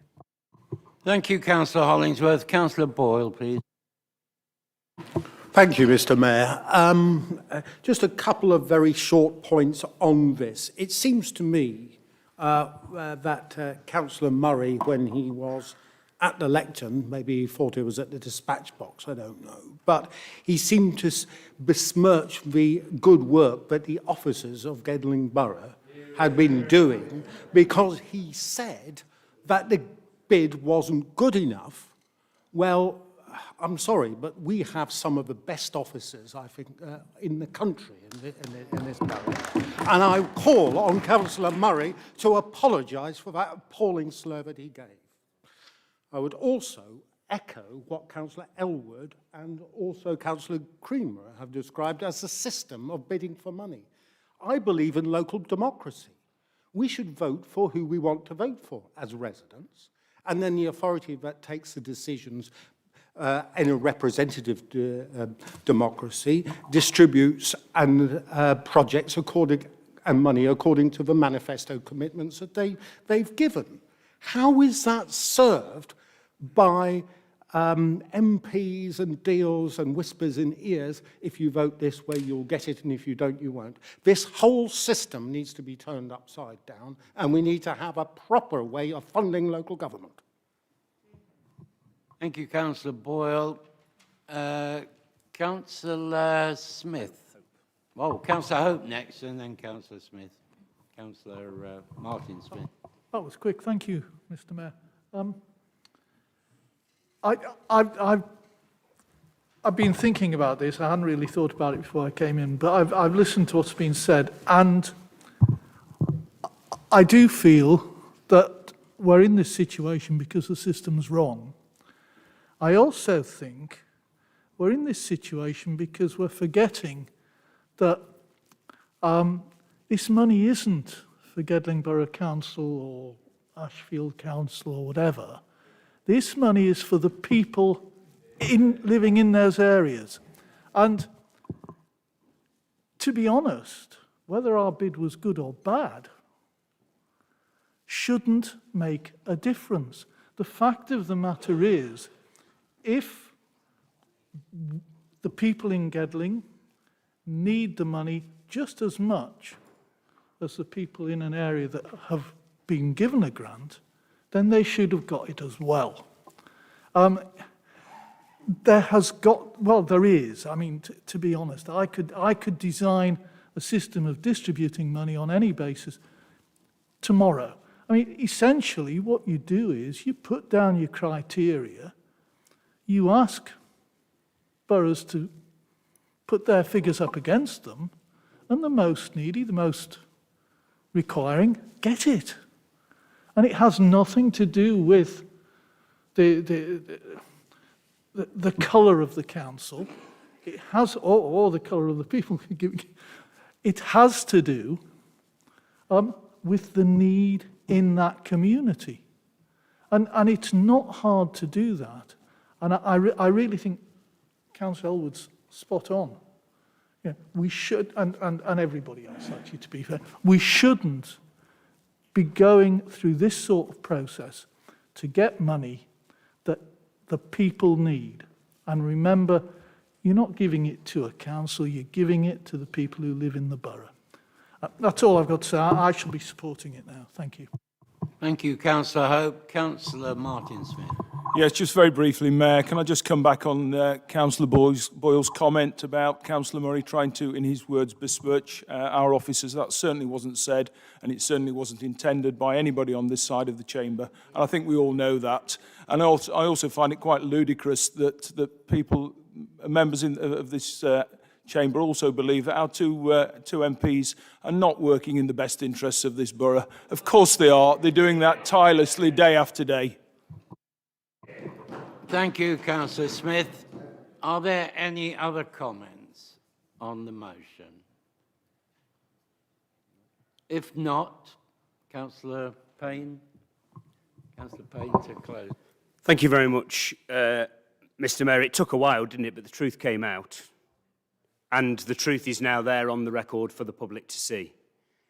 The Gedling Borough residents elected in overwhelming numbers a Labour council in 2019, and as a result of a Labour leadership of this council, 3 bids for money for the residents of this borough, as Councillor Hope has just said, has been overlooked, has had its back turned on, and we've been punished because our residents elected a Labour council.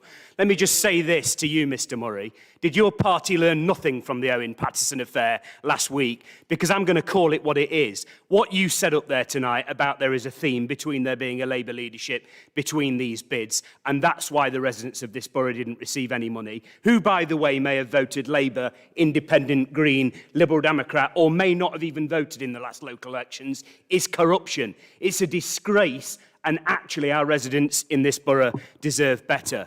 And let me just say this as well, Mr. Mayor. You put up a staunch defence, Councillor Murray. You had me in suspense as you walked up to the lectern. A fine peroration that sounded a little bit like convincing a judge. But let me just give you this word of advice, Mr. Murray. You're not here to convince a judge. You're here to persuade the jury. And the jury are the residents of Gedling Borough who have found you out and who will continue to find you out. Because as I said earlier, Mr. Mayor, the residents in Gedling Borough know this. They're having their wool pulled over their eyes.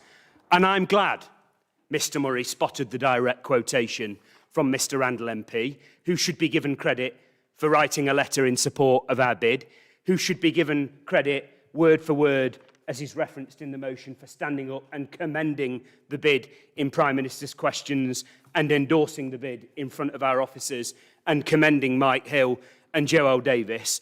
But you're not in court now, Councillor Murray, and you don't get to choose what evidence you present in front of this council. You quoted the Prime Minister, and you said that he said in response to the Member of Parliament, Mr. Randall, on the 30th of June in Prime Minister's questions, the Levelling Up Fund, and I quote the Prime Minister Boris Johnson, would indeed invest in infrastructure projects that improves life across the country. Full stop, Councillor Murray. You missed out to mislead this council and the residents. The remaining words of Boris Johnson's quote on the record in the House, which was, but, and I quote, listen to this, Councillor Murray, and take it in his constituency particularly. in parentheses, Gedling constituency, just in case you hadn't caught that. So don't select your evidence. Don't try and pull the wool over the eyes of residents in our borough, Councillor Murray, because they know what's going on here. And let me also just tell you, when you stand up tonight and say that the bid on the Towns Fund wasn't good enough, I don't know how many times I have to tell you this, there wasn't a bid. There wasn't an application. Ministers hand-selected 100 towns around the country against the advice of civil servants, non-partisan civil servants, who have now been found out by the National Audit Office to try and bung 25 million into electoral constituencies that were either marginally advanced to the last general election or that had Conservative MPs who they needed to defend. Let me just finish by saying this. I love your little quote, Councillor Murray. There cannot be prizes for all. How patronising. Yeah, I tell you what, though, whilst there cannot be prizes for all, there can be crumbs for the many and slush funds for the few Conservative MPs who needed money shoveling in their constituencies. Let's call this out, Mr Mayor, for exactly what it is. It's a follow-on from what we've seen with Randox and Owen Paterson. It's a follow-on from what we've seen with VIP lanes for Conservative donors throughout COVID. It's corruption. It's underhand. Councillor Elwood, what a fantastic description of what has gone on you gave tonight in the chamber. It is deeply, to quote Councillor Elwood, deeply offensive. And it's doing something, Mr Mayor, and I'll finish on this, that we should be better than. It's pitting people against people in this country.